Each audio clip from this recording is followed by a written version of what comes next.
当人心被黑暗笼罩，罪恶必会如野草般滋生蔓延。罪者固然有过，可制造黑暗者才是罪魁祸首。我叫慈北辰，本是误入犯罪现场的旁观者，却意外觉醒完美犯罪系统，从此真相将永成黑暗。观众朋友们大家好，第6期的法网恢恢马上就要开播啦，我是主持人张彬彬。经过上几期节目，相信大家都已经了解到，我们这是一档模拟真实作案，通过演员扮演各种不法分子，进行一系列违法犯罪，然后由侦破组进行侦破缉拿的全程直播节目。冰冰，别卖关子了，快点揭晓本期的犯罪主题和演员吧。是不是渣渣辉呀？想看他提刀砍人？不管是谁，我比较期待他能不能完成任务。上一期王博差点就带着钱逍遥法外了。本期节目的主题是误杀，情节背景是妹妹去参加年级组织的春游，被同年级的学生盯上，同学尾随妹妹准备实施侵犯，妹妹不小心将她误杀。而本次任务就是哥哥必须在半个月内让侦探组无法给妹妹定罪。2个演员，那这次节目有的看了，情节越来越饱满了。最后再提醒各位观众一下，在节目直播过程中，为了公平性，不论是侦破组还是演员，双方都不能进行上网，并且持有的通讯工具也是由节目组专门提供。各位观众，那么本期节目正式开始。不好了，我杀人了。我好像穿越了，算了，既来之则安之，况且这个世界和原来那也没啥区别。哥，我杀人了。哥哥，这应该是原生的妹妹。等等，他说什么？他杀人了？怎么回事？说好的我搭戏的人是影帝彭伟，怎么变成他了？啊，我该不会是走错地方了吧？你们在干什么？这到底是怎么回事？导演，这不赖我啊！本来搭建的场景是在西郊路6号小洋房，可是苏小小走错了。那你怎么不阻止他？因为我也弄错了，房子门牌生了锈，9道下来变成了6，关键是这房子门没关，就让苏小小误会了。我也是才发现的，这真的是个意外。哎，这也算是我的失职，通知下去，直播暂停吧。好的，导演。等等，那素人怎么还演起来了？死马当活马医了。这重大事故说不定也能引来一波热度。重新搭建摄像头，这次节目就采用素人参演。妹妹，你先别急，到底是什么情况？你先告诉哥哥。哥，我前几天参加学校组织的春游，被隔壁班的同学刘良盯上，就在刚才我从外面回来，没想到他跟踪我，一直跟到了家里面，想非礼我。我拼了命的反抗，不小心抓着锤子砸在了他的脑袋上，我真的不是故意的，我当时害怕极了，看见什么就用什么，我真的没想杀他的。妹妹没事，错不在。哥，我不想坐牢，我真的不想坐牢。完美犯罪系统正在加载，绑定成功，新手大礼包已经送达。恭喜宿主获得技能初级精神洗脑，宿主可以让对方无意识地接受你的观点，需要不断的暗示，在对方心里埋下种子。既然妹妹不想坐牢，况且还是对方有错在先，那就来实施一场完美的犯罪，将这场误杀彻底掩埋于尘泥当中。妹妹放心，我来帮你实施一场完美犯罪。别说，还真别说，这素人演技有点不错啊。演技不错又有什么用？他能帮苏小小摆脱罪行吗？说的倒是挺自信，之前王博他们不都一样被绳之以法了吗？妹妹，你先去把身上的血迹清洗了，然后把门窗关好，哪都别去，等我回来。对了，这件事谁都不要告诉，把它永远埋在心里面。怎么直播黑屏了？你们干什么吃的？快启动夜间无人机进行拍摄。蠢，太蠢了，居然把尸体埋在自家院子里，侦破组的人一来肯定会发现的。导演，素人的身份调查清楚了，司北辰24岁，仗着父母留下的遗产，无所事事，是个在家混吃等死的无业游民。完了，全完了！辛辛苦苦筹备几个月的节目就这么毁了，现在只希望他能稳一稳，起码把节目时长往后拉一点了。老王，你听说这次节目组的事故没有？你又不是不知道，为了公平起见，节目组是不准我们看直播，我怎么知道发生了什么？怎么，你小子偷偷看了？担心对方厉害，咱们3人破不了案。呵呵，对方越厉害，准备的越周全，我就越是兴奋。我才没有，我也是听局里其他人说的。发生了什么？你倒是说呀。就是苏小小走错了屋，和一个素人搭上了戏。什么？你的意思是老戏骨没来，让一个嫩头小子参加了节目？得，这下彻底无趣了。本来我还有点期待，现在彻底无了。你说说，节目组准备几个月，本以为给我们来的大的，结果拉了个大的。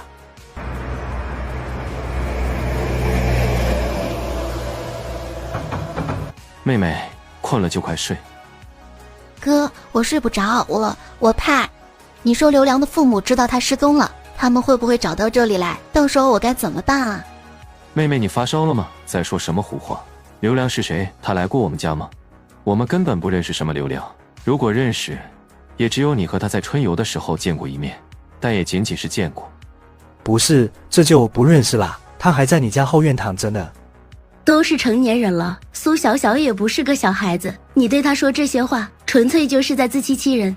行了，赶紧睡觉吧，明天是周末，我带你去放松放松心情。出去放松心情？不是哥，我才杀人，这像话吗？你是来帮我洗脱罪行的呀，不是专门来带我玩的。刚才我看地图，发现西郊外有个好地方，我带你去好好玩玩。可是眼下……你听话，我有我的计划，快去睡觉吧。好吧。你们都来想个办法，接下来该怎么处理？节目组的收视率已经创下了有史以来最低，口碑也崩了，到处都是骂我们的人。反观那个慈北辰，居然还想着带苏小小出去看风景。等节目播完，我是不是还得给他发片酬啊？刘慧，你是节目策划人，你来说说，我们怎么才能损失最小化？导演呐，现在节目已经开始了，叫停肯定是不能的。我觉得还是尽量快点结束这期节目，我这些天加班，策划一下下一期的主题。等这期结束就无缝衔接开播，影帝彭伟不是被慈北辰顶替了吗？正好下一期也不用花时间重新找演员了。也好，下期让他饰演，算是给他道个歉。妹妹，开心一点，我给你拍几张照。老板、老板娘，今天中午吃什么？我给你们做一些土家菜，都是我们自己种的呢。有肉吗？想吃肉。之前的城里人来我们这都想着吃一些新鲜蔬菜，所以中午没有肉。你要是真想吃，待会儿我给你杀头羊，晚上烤来吃，就是这价钱嘛。价格多少没关系，我买1头羊。妹妹，晚上咱们吃烤全羊。本来我还想着用自己的演技引导，把这位哥哥引到正轨上来，可是引不动，根本引不动，他都已经玩嗨了。好好的犯罪综艺，现在都要成为美食综艺了，还是赶紧结束吧，受够了，再这样下去，找粉不成，怕是吸一波黑粉。妹妹，你在这想什么呢？没什么，就是哥哥，我们还是早点回去吧，万一院子里的事……切，周料完就要开开心心的，这件事别提了。而且现在也不是回去的时候，妹妹你再等等。妹妹玩得开心吗？玩得可开心啦。那我问你，我们是几号出去玩的？几号？别看手机，你告诉我是几号？好像是2号，记住是2号，直到3号中午才回家。今天晚上警方应该就会接到报案，很快就会找上门来的。妹妹，你一定要当做什么事情都没有发生，记住没？现在知道慌了吧？早干嘛去了？今晚侦破组就会出动，你完蛋了。知道他为什么慌吗？因为他知道和苏小小在一起的日子没多少了，所以想着挣扎一下，多和女神待几天。王队长刚才接到报案，一个中年人声称他的儿子失踪2天了。失踪案，快把案情卷宗拿过来。这个失踪的人叫刘良，自从4月2号驾驶汽车离开家至今未归，尝试了各种通讯设备都无法联系上。失踪人是在4月2号离开的，这正是节目开播的时间，所以这桩案子无疑是节目组安排的了。虽然我是一名法医，论案件侦破的手段我不如你们，但是这次节目组的案子也未免太简单了吧，连我都知道该怎么下手。哟，那你倒是说来听听。失踪人是开车离开的，而且车牌写的清清楚楚，我们只需要找到这辆车，并确定车子最后出入的路段，就能锁定他失踪的地方，从而对附近居民展开调查。那要是车子失踪的路段没有监控呢？这个嘛，节目组贼得很，不可能把车子停在有监控的地方。而且这次案子应该不止失踪这么简单，这或许是一桩杀人案。2天多的时间是留给作案人清理尸体和销毁证据用的。所以这次案子是让我们通过这些前提条件去抓住凶手。秦法医，你这次总算是说对了。王队，又有人报案，就在刚才西郊方向的一家废品站，老板发现了一辆可疑的车子。你是怎么发现这辆车的？嗨，我今天准备把这些收来的废车装起来，拿出去当废铁卖了。结果我一看，怎么出现了一辆新车，车门还没上锁。我敢保证这车子不是我收来的，况且哪有人把好车拿来当废品卖啊？我不敢私吞，就打电话报了警。今天发现的，也就是说，昨天这辆车子不在这里，对吧？是的，我昨晚睡了一觉，起来之后，车子就莫名其妙出现在了这里。有发现可疑人吗？就我一个人在这里。警官，是城里有发生什么杀人案了吗？别八卦。怎么样，能在车子上发现什么线索吗？海 A5215 就是失踪人刘良的车，和节目组的案子对上了。别在这辆车子上浪费时间了。作案人虽然是个素人，但起码脑子正常，不会把证据留在车上。而且这里太偏僻了，基本上没什么监控，没办法查到车子驶入这里的画面。看来节目组是刻意找了西郊区作为案发地点，倒也给我们上了些难度。难度有多难？就这么点。你们别冲我打哑谜，没有尸体我无法查到相关线索，接下来还得靠你们2位了。走吧，秦法医，去交管局调查车辆最近出没的踪迹。对了，妹妹，明天你就要上学了是吧？警方明天应该就会找上你了，你不要逃避，也不要害怕，毕竟这事迟早是要面对的。记住我之前对你说的话，你只需要如实回答就行了。苏小小，我问你，4月2号晚上你在哪里？金佛村。错了，已经过去好几天了，怎么可能张口就说出来呢？再问一遍，在哪里？那天是周五晚上，我在金佛村。你记住你是学生，相对于几号，你对周几的印象更清楚一些。卧槽，有那味儿了，这素人的演技说实话有点好啊。他好细节啊，学生确实对周几更清楚，完全不会在乎是几号。他们的审问肯定比我更刁钻，更加让人意想不到。但是不管怎样，你只需要记住一点，你没有犯罪，你也没有杀人。找到了，海 A5215，没错，就是这辆车。这是4月2号上午10点钟的录像，也就是说在4月2号上午，刘良还没有出事。好啊，可以确定了，刘良就是在4月2号晚上出事的，而且地点和我们之前的猜测一样，是在西郊方向。咱就是说专业的就是专业的，那素人拿什么和这些变态斗啊？简直就是降维打击。苏浩然 YYDS。刘良，海城一中高3的学生，上周学校组织了一场春游，在春游结束后的第2天，他的车就一直在西郊方向来回徘徊。你的意思是，在西郊方向有什么东西吸引着他前去？我看了车子的监控，在春游之前，他基本上没有出现在西郊方向过，但是春游之后就频频出现，所以这个人很有可能和这场春游有关。对，很大概率是这样的。那就好办了。秦法医，你知道接下来该怎么做吗？喂，你别故意想考我。虽然破案不是我的强项，但和你们搭档了这么久，我好歹也是耳濡目染。那你说说呗。给校方打电话，让他们把参加春游的学生名单拿过来，然后进行一一筛选，确定哪个学生是住在西郊方向的，由此就能推断这个学生和本次案件有关。哎呦，秦大法医不错了。妹妹，记住我的话，遇事别慌，他们问你什么，你回答什么就行了。开心一点，没事的。对了，还记得之前在金佛村吃的烤羊肉吗？我打算今天下乡给你再去买一只，待会晚上留给你吃。小伙子，你怎么回来了？是有东西忘在这儿了吗？没有，4月2号那天晚上，我妹妹吃了你们家羊肉，回去之后馋得厉害，我想着再来给她买一头。你这也太宠你妹妹了，那你等等我，我去拉一头羊出来。哟，小伙子是你呀，怎么又来村里玩了？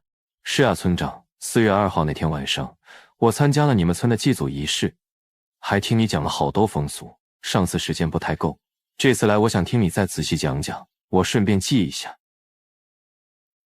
苏小小是这个班的吗？麻烦出来一下。我是市区刑侦部的队长王正。你不用害怕，我只是来问你几个问题的，你只需要回答就好。如果有半句假话，后果你自己应该清楚的。好的。苏小小，你见过这个人吗？这是我没见过。你先别急着回答，我给你3分钟的时间，好好看仔细。我操，我都快要死息了，还好我没犯罪，要不然以我的心性早就下断腿了。王队长不愧是在一线奋战了几10年的老刑警，把对方心里拿捏得死死的。妹妹，你记住，不管警方怎么逼问，你只需要坚定自己的回答就行。我们不认识刘良，我们和他半毛钱关系都没有。对，就是不认识，不但对方怎么逼问我，就是一口咬定不认识。王警官，我真的从未见过这个人，你们会不会找错人了？哼。喂，浩然，你那边情况怎么样？王队，人已经抓到了，犯罪经过已经全盘托出，可以收网了。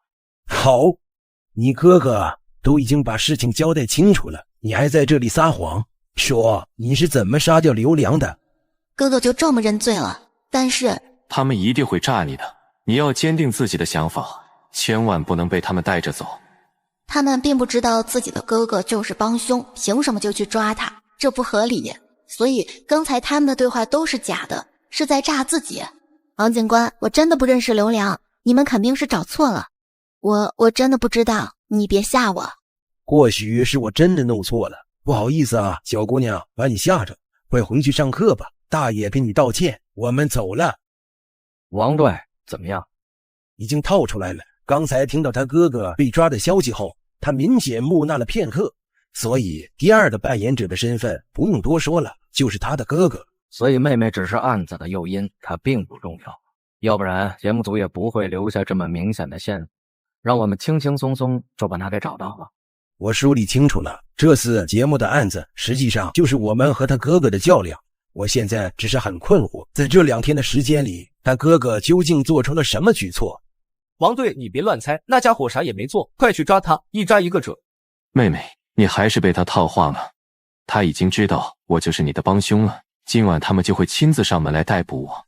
哥，先别吃了，想想该怎么办吧。我不是故意的，实在是王警官太贼了。别怕，我说过会让你没事的，而且我也能料想到他们肯定从你口中知道我的存在。什么？那些家伙的手段可不是你能应付的，所以你别自责。接下来就轮到我来和他们较量了。妹妹，你放心，我说过不会让你有事的。哥，我相信你。司北辰，我们是海城市局刑侦队的，我们怀疑你与一起失踪案有关系，和我们走一趟。警官，发生什么事情了？失踪案，我不知道，我就是一个普普通通的公民，半点犯法的事儿可都没做过呀。你别问这么多，有什么事回局里自然就会知道。来人，把他们兄妹带上车。认识刘良这个人吗？警官，我不认识他，他不是我杀的，你们抓错人了。我什么时候说过你杀了他？你这是自己主动承认了吗？ Game over， 游戏结束。不是，这就结束了。我还以为他能撑个几分钟，结果20秒都没撑过去呀。你们不是到过学校问我妹妹了吗？我妹妹不知道出了什么事，回家后怕得很，所以把你们问过的问题都告诉了我，所以我才断定那什么刘良肯定出事了。你们现在盘问我，不就是认为是我杀了他吗？4月2号当天经过我们排查，确定刘良驾驶的车子去了你们西郊区方向，也就是在当天他失踪不见的。那么4月2号你们兄妹在哪里？4月2号我记得4月2号慈北辰和苏小小去了金佛村呀。王警官是不是弄错了刘良的死亡时间了？怎么会问出这个问题？你说你4月2号去了金佛村，那你倒是说说你们是怎么去的？我没有车，所以我和妹妹是去坐客车下乡的。早上出发玩了一整天，第2天才回来的。你们在乡下待了一整晚，住在哪里？住在一个农家乐。中午吃的什么？一些素菜，我比较喜欢吃肉，所以中午没怎么吃，简单应付了2口。什么素菜？快回答。好像是水煮萝卜和炒土豆。晚上呢，你们又去做了什么？村里没几天举办祭祀仪式，我和妹妹就去参加了。别再问一些无关紧要的事情了。难不成你还要问我老村长多少岁？那我可真回答不上来。有谁可以帮你们作证？你们兄妹4月2号那天下的香？合着我说了这么多你白听了？下乡的客车只有1班，你去问问售票员不就知道了吗？而且我在农家乐住了1整晚，那对夫妻应该也还记得我吧？实在不行，你们就去找老村长，他和我聊得很熟，应该还记得我。警官，周6那天我和哥哥真的不在家，我们去乡下看了油菜花。有人给你们作证吗？当然有，我们在农家乐住了1整天，当天晚上哥还帮老板杀了1头羊。不是，侦破组在搞什么？刘良真的是在4月2号死亡的吗？不对，我觉得我的脑袋好乱，总觉得哪里不对劲，但又说不出来。苏小小那边怎么样？他就是个傀儡，该说什么不该说着，死北辰肯定全部定住，问不出个什么东西来。这素人比我想象的要难缠多了。他说他4月2号去了金佛村。苏浩然，你走一趟监管局，去查一查金佛村的监控，看他到底在不在。王队，刚才我已经给那边打过电话，金佛村太偏僻了，是才流行起来的小景点，村子里没有监控装置，只有下乡的公路上有，这根本无法确定他们2兄妹是不是在4月2号下乡。他这是故意挑选了一个没监控的乡下景点，有趣，太有趣了。本以为这是一场很轻松的仗，没想到他还给我们上了些难度。我就说嘛，他们2兄妹又不是情侣，跑去看油菜花做什么？原来他是故意挑选到的那个地方。他太自信了，自信到我都要怀疑是不是真的抓错人了。王队，那现在该怎么办？难不成放他俩回去？当然不，既然他说他有人证，去把他所说的那几个人证全部带到这里来。我觉得我们的方向好像走错了。王队，你在这里继续审问他吧，我带人去搜一搜他的房子。如果真的是他们把刘良杀掉的，那么藏尸的地点肯定不会距离他们家太远。终于结束了，10万起案件，每次都需要逃脱追捕，从最简单的打架斗殴到连环杀人，这4年来就没睡过一个好觉。不过一切都值得。现在的自己基本拥有全世界所有技能了吧？小到5秒开锁、赌场老千，大到心理侧写、驾驶战斗机，全部都已经掌握于脑海之中。看来这个梦境是想让自己变成完美的罪犯，只不过……小北，快别睡了，今天是我们去刑侦支队实习报道的日子，第1天可别迟到，给领导留下不好的印象啊！没错，我并不打算当一名罪犯，反而是准备当缉拿罪犯的刑警。毕竟最完美的罪犯也是最好的刑警，不是吗？陆小北和王虎，欢迎加入淮海区刑侦支队。目前你们还在实习期，等你们在警校毕业后，将会自动转为见习期。1年的见习期内，只要不犯什么大错误，便可以直接转正，有立功情况更能够提前转正。你们还有什么问题吗？没有问题。陆小北，你是有什么问题吗？报告林局，我希望您能将我派往一线，直接参与各种刑事案件的侦破，在实践中进行学习。正常情况下，刚入职的实习警察都要经过查看卷宗，做些杂事来磨练心性。可是这些对我而言毫无意义，所以干脆争取一下。林天对我的回答有些诧异，但看到我联考满分的成绩，略微思索后还是开口道：行，你们2个跟我来。今天下午刚好有个抓捕任务，我让小徐带你们去，虽然不算什么大案，但也能让你们见见世面。小徐，我这边送2个新人给你，今后就由你来带他们。下午的抓捕任务也让他们参与一下，明白我们真正的刑侦队是怎么做事的。明白了，师傅。你们2个先去换好便衣，虽然距离既定抓捕还有几个小时，但我们得先去蹲点才行。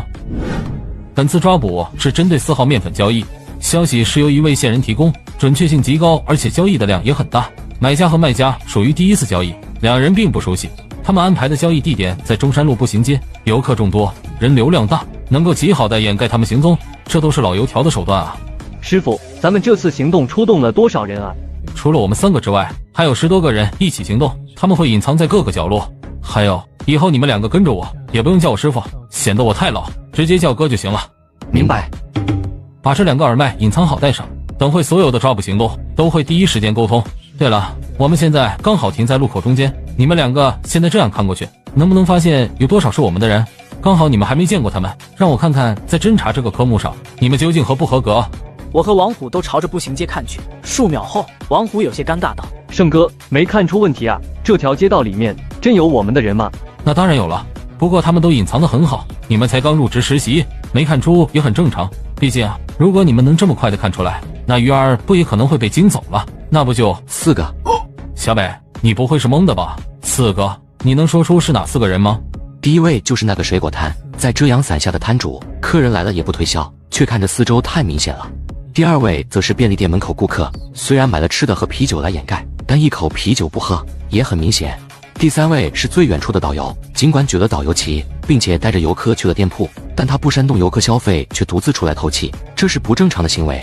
第4位隐藏的最好，但也不算无懈可击，就是那个保安，虽然外形和动作上没有大问题，但神情却出卖了他。这种人流量高的地段，保安难免会出现不耐烦和暴躁的情绪，就连半句话都不想说，而不是像现在这样耐心的指路。当然可以解释为工作第一天没经历过枯燥工作的毒打，但他脸上也没有任何声色，足以证明他的身份了。我说的对吗，胜哥？听完我的分析后，徐长胜有些诧异的看了我一眼，随后连忙按下耳麦，没好气的吼道：小许，卖水果就好好卖，别顾客来了都不理。宝钗，把你手上的啤酒扔了，换成可乐，时不时的给我喝2口。还有阿奇，当导游时候要给游客适当讲解下，而不是明晃晃的站在店门外。最后就是老林了，当保安要暴躁点，你别那么耐心了，哪有保安这么耐心啊？你们这样伪装，鱼都被吓跑了。小北，你这咋看出来的？为什么我看过去都没啥问题啊？那些小动作正常人也会有吧？难道说我不适合当刑警？多观察，多分析，多学多看，用不了多久，你也能看出其中的门道。胡子，别怀疑自己，并不是你不适合当刑警，只是小北太适合了。终于明白为什么这么多年来，也就小北能在考核中拿到满分了。好了，下车吧。按照交易的时间，那2只鱼还有1个小时来，你们2个跟我一起行动。在本次交易中，卖家是一位中年男性，身材中等偏矮，其他就没有任何特征了。等会注意观察，不要漏掉任何一位可疑人物。时间1分1秒过去，王虎看了下时间，发现已经超过交易时间10分钟了。这个菜咋有点腥？是不是坏了？不是坏了，这应该是烤的时间短了点。刚刚我们就不该急着让他拿过来的。说起来，你们知道哪里的生蚝最好吃？徐哥，我这当然知道了。要说这个生蚝，还得是乳山的最好。听说最近乳山生蚝也成熟了，应该也快送到魔都这边的餐桌上了，就是不知道什么时候请工人收割呀。老板，付钱了，这里一共多少钱算下？卖家出现，穿着黄色工地服装，身高约165，身上能够清晰闻到西14号残留的烧灼酸臭味。我建议暂时先不要动，等待另一条鱼出现。老陈、小许，鱼儿往你们那边游的，你们跟在后面，而麦保持常开状态，随时联系。出现情况，鱼儿把一个烟盒扔到了奶茶店门口垃圾桶旁边的草丛里，现在混入人群准备离开了。目前我和小许正远距离跟随，这鱼儿已经跑不掉了。等另一只鱼出现，我和小许再进行收网。走，去车上等着，那个位置咱们车上刚好能看到。小北，你能不能说一下，究竟是什么原因能让你那么快的锁定犯罪嫌疑人？刚刚我也只是闻到了烧灼酸臭味，都还没看到人，你咋就确定了？对啊，小北，你咋知道的？我连那个酸臭味都没闻到，结果你就已经确定犯罪嫌疑人了，我真有些怀疑，我们是不是上的同样的刑侦课？烧灼的酸臭味就不说了，这已经是西14号面粉很显著的一个特点了。至于如何判断是那个穿工地服装的男人，其实很简单。首先，这一片是成熟的商业旅游地点，附近根本就不存在工地，同时现在正是工地上班时间。如果要用有急事到这里来解释，可是我从那位的眼神中没有看到任何的慌张和匆忙，而且最关键的是，他的工地服上没有任何斑点和灰尘，只有一种可能，那就是他根本就没去工地上班，穿着衣服只是为了掩盖。这个卖家自知身上有酸臭味，所以穿上工地服装也只是为了遮掩那股味道，并且降低自身受瞩目程度。毕竟大家都见多了工人，可不会过多注意。这是什么天赋？在那么短的时间内，小北竟然能想那么多的细节，并且立刻确定犯罪嫌疑人。其实这个卖家可以说是破绽百出啊！更好的隐藏办法应该是穿上环卫工的衣服，并且提着废弃物回收袋，用垃圾来掩盖自身味道。在垃圾桶里捡瓶子的时候，将装有4号面粉的烟盒扔到垃圾桶旁，等买家收货即可。这样的话，我们说不定还要多费一番功夫。小北，你要不要这么夸张？这一会就连更好的犯罪手段都想到了，得亏你现在是一名刑警啊，不然我都怀疑你是个惯犯呢。另一只鱼出现。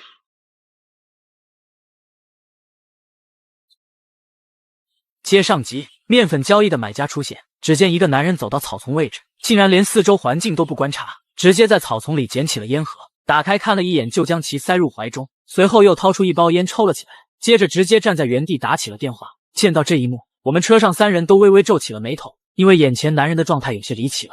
老徐，怎么处理？我觉得可以直接收网了。目前2条鱼都到了。徐长胜并没有马上回答，我的脑中也是在不断思索着，无比丰富的模拟犯罪经验，我一眼看出这个男人的情况不对劲。正常来说，寻常的吸粉人员都会害怕在交易时候被抓，导致人赃俱获，绝对不会像这位男子一样，拿到货之后竟然还站在原地抽烟打电话。虽然感觉不对，但始终看不出问题的徐长胜皱眉开口道：不等了，现在就开始收。等等，我怀疑这个男人是东三省流窜到魔都的逃犯，而且还有至少1位同伙，先不要收网。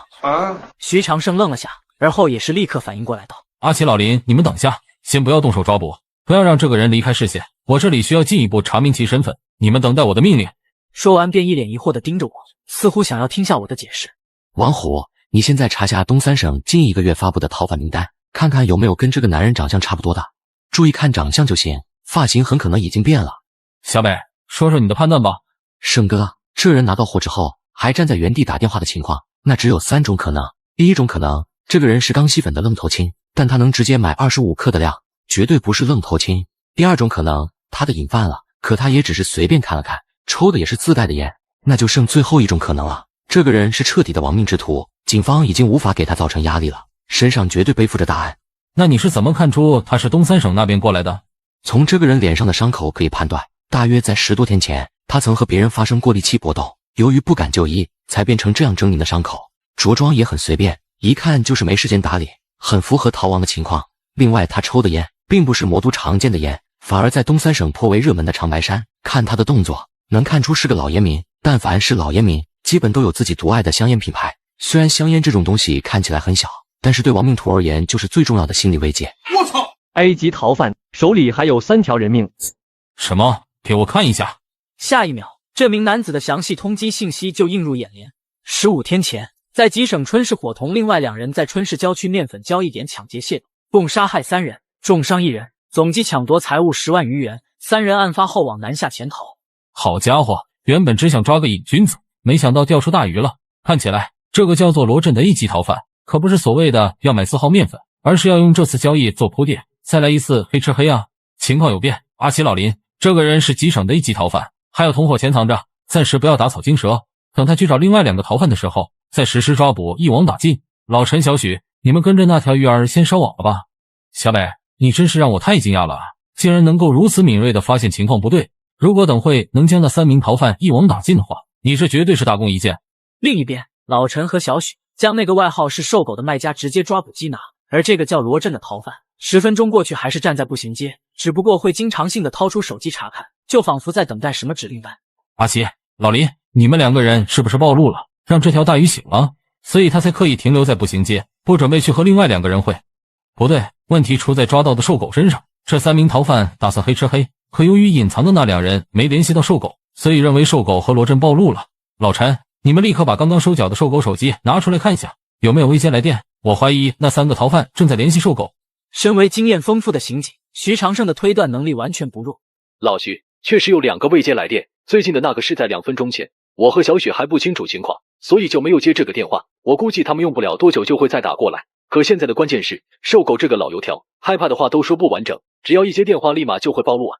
陈哥，你能用最快速度把瘦狗和手机带到胜哥这里来吗？我可以模仿瘦狗的嗓音接电话，既然他们打着黑吃黑的算盘，那自然也能用这种办法调出他们。小北，你确定吗？这么短时间就能模仿瘦狗的声音，还能让另外那2名逃犯听不出来？胜哥，我觉得可以试一试。我高中时候本来想当声优，所以练过一段时间的变声，绝大多数的嗓音我都能模仿。几分钟后，那2个逃犯又打来电话了，再不抓紧处理的话，我感觉他们又要跑了。瘦狗，现在立刻给我说一句话。我说句话。警官，说什么？您要让我说什么？我真不知道啊。胜哥，最好在我接通这电话的时候，立刻让大队里的技术科人员开始追踪定位这个手机号的位置。现在我要接电话了，大家千万不要出声。喂，谁呀？一直打电话干嘛？急着找死吗？老子正爽着呢。狗哥，那5手货我已经收到了，那可是真的纯啊，比起其他那些加了杂质奸商，不知道好了多少啊。你他妈去魔都随便找个人问问，哪家进的货能比我瘦狗好？懂不懂这地界水管啊？废话就别说了，好好的抽去吧，挂了。小北，这是做啥啊？刚刚不是没问题吗？怎么突然把电话挂？先前只是试探，真正的较量现在才刚刚开始。特么的是不是想死？老子都说了，现在正爽着呢，一直打电话来干嘛啊？狗哥，别急，您别急啊，我这如果没有大生意的话，怎么敢在您爽上天的时候打电话来打扰您啊？这不是有大生意，有急事吗？你特么还能有什么大生意？就今天这5手的小白够你玩很久了，没事别烦老子，不然有你特么好受的。狗哥，真是有大生意啊，你应该能听出来，我不是本地人，是从吉省专门来这个大城市买货的。狗哥的货真是没得说，所以我打算多买一点，带到吉省去卖，挣差价。狗哥，您看现在有没有多2块的量，匀给小弟下。2块就是1斤，你特么的能吃下这么多小白？你该不会是条子的人，专门来引出老子吧？我这番粗鄙不堪和地下黑话夹杂的话，车上的2人都开始用古怪的眼神看着我。哪能啊，狗哥，您可是魔都的地头蛇，我们这种外省人肯定不敢乱来做什么。咋样，狗哥，这笔生意您做不做？只要不是条子钓鱼，那生意我自然要做。整整2块小白，你们知道多少钱吗？能吃得下？哎呀，放心，狗哥，我们2兄弟特地从吉省过来，你别担心能不能吃下了。不过因为这个量实在大，我们也怕您这地头蛇，所以交易地点就由我们来提供，就选在东宁区的郊外横速废弃厂房，怎么样？听到地点后，我看向旁边的徐长胜，询问是否和查到的定位一致。徐长胜点点头，行，就按你说的，真是小逼崽子，还怕老子黑吃黑？在那个厂房等着吧，等老子爽的这个劲过了，就带着2块小白过去。没有问题，小北刚刚调出来的地点跟技术科锁定的通讯地址基本相符。阿奇、老林，你们跟着罗振这条鱼，等3个重大逃犯集合，我们直接一网打尽。然后老陈和小李，你们把瘦狗带回大队后，立刻回来跟我们集合。其他人整理装备和换上警服，准备抓捕行动。随着抓捕命令的下达，刑侦队立刻展开了行动。警车内，徐长胜在做着最后的准备。第一天带你们出任务，没想到就遇到了这么大规模的抓捕行动，真不知道该说运气好还是什么了。刚刚我已经和邻居说了，这次能抓到这3名 A 级逃犯，你们起了关键性的作用，特别是小北，到时候肯定有奖励，估计至少是不用实习了。这种情况，换我也没机会逃脱了。可惜，从你们被吉省警方通缉的那一刻，就不能称之为完美犯罪了。瘦狗来了！我靠！阿振，绿衣来了，一起杀出去，换一个也赚了。抓捕行动圆满结束，让医生立刻进来，2名逃犯因抵抗重伤了，辛苦大家了，说对。小北，你昨天可是立大功了，所以我思考了下，决定把你的状态从实习转为见习，并且你只需要3个月的见习期，便可以转正配枪。谢谢林爵。我听小徐说了，你对案件的细节捕捉能力很不错，所以我这里要临时给你加个任务。这几天有空的话，翻阅下20年前的513魔都大学碎尸案卷宗，尽可能看看能不能发现什么新的线索。当然这个案子已经很久了，尽力而为就好，因为这起犯罪太完美了，让人根本查不出关键性的线索。听到要分析这起在全国都极其出名的悬案，我心里有些说不出的好奇和期待。我倒是要看看究竟有多完美。明白了，林局，我等会就查阅这起碎尸案的详细卷宗，看看能否发现什么新线索。离开办公室后，我就在内部系统调出了20年前这起碎尸案的卷宗。好家伙，足足有数千页的内容。我选择直接跳到死者遗体的记录部分，下一秒，数张令人头皮发麻的案件照片出现在屏幕中。照片中是一袋袋用黑色塑料袋装着的煮熟肉片，肉片的大小和形状近乎一致，跟平常卤料店的牛肉没什么区别。照片旁的描述则是环卫工人发现碎肉的经过。有点意思。根据5张受害人尸体的第一现场照片，能粗略描绘出的线索有：凶手对这次犯罪早有预谋，行凶地点拥有处理尸体的设施，并且极为隐蔽，对于尸体的承受能力极强，拥有常年接触类似情况的经验，或者是天生的反社会人格，刀工很好，并且可能有强迫症。按照这5张照片，似乎能将凶手画像锁定为屠宰场的工作人员，亦或者是卤料熟食加工店铺。这个推理结果看起来很完善，但绝对不是正确答案，否则这起案子也不会20年都破不了了。小北，先把手上的活停一下，跟我一起出任务了。刚刚收到一个警情，一名钓鱼佬在我们辖区的淮南河钓出了一具尸体，现在要看看具体是自杀还是他杀。如果是凶杀命案的话，必须在24小时内破了才行。出发，抓紧时间。好的，胜哥。到达现场后，看着眼前围着的人群，我俩同时皱了皱眉。凑啥热闹呢？死人的热闹也凑，赶紧散了，不要妨碍我们警方办案。在发现死者之后，距离较近的治安民警已经率先赶到封锁，并且让打捞队把尸体打捞上来了。目前还没有放在裹尸袋里，需要我们来判断大致的死因。这样吧，小北，你先对这具尸体进行初步判断和检验，我来给你把关。如果还有问题，到时候再叫法医过来。这时，一旁的打捞队成员率先开口道：“警官，刚刚在打捞尸体的时候，由于一直捞不起来，我就跳进水里看了下，结果意外发现这具尸体的腰上被人绑了一麻袋的建筑垃圾，所以才导致没能浮起来。要不是有人钓鱼碰巧勾到，我估计……行，知道了。先让我们检查尸体，看一下具体情况再说。”随后，我便开始检查起尸体的情况。由于我的经验太丰富了，没多久就发现了不少东西。死者鼻腔中没有太多泥沙、藻类和粘液，说明并不存在生前呛水的情况。入水时已经失去意识或者死去，再加上眼睑有针尖状红褐色出血，牙齿颈部呈现玫红色，脖颈有紫黑色淤痕。目前已经能大致确定，死者并非溺水身亡，而是被人勒紧而亡后抛尸。听完我的分析，徐长胜立马拨通了技术科的电话。老陈，帮我查下5天内淮南河附近的天眼监控，这里发生了一起极为恶劣的凶杀案，必须要抓紧时间侦破才行。什么？淮南河道没有监控吗？那你调下周围几公里监控看下，有没有什么可疑人员？再帮我看下最近有没有接到女性失踪报警，年龄大约是在20到30岁之间。在徐长胜打电话的同时，我则继续检查尸体。你好，我问下，刚刚你在打捞的时候，有没有把尸体在地上拖行过？警官，我们可是专业的打捞员，怎么可能会把这个尸体放在地上拖啊？我轻轻点了点头，没有再多说什么。没多久，就将尸体全部检查完毕。胜哥，我这里已经大致看完了，你需要自己再看一遍吗？这么快看完了吗？你说下有什么详细的发现？刚刚刑侦技术科的人打来电话，说是近期我们魔都没有接到年轻女性失踪的警情，现在必须要从尸体入手才行了。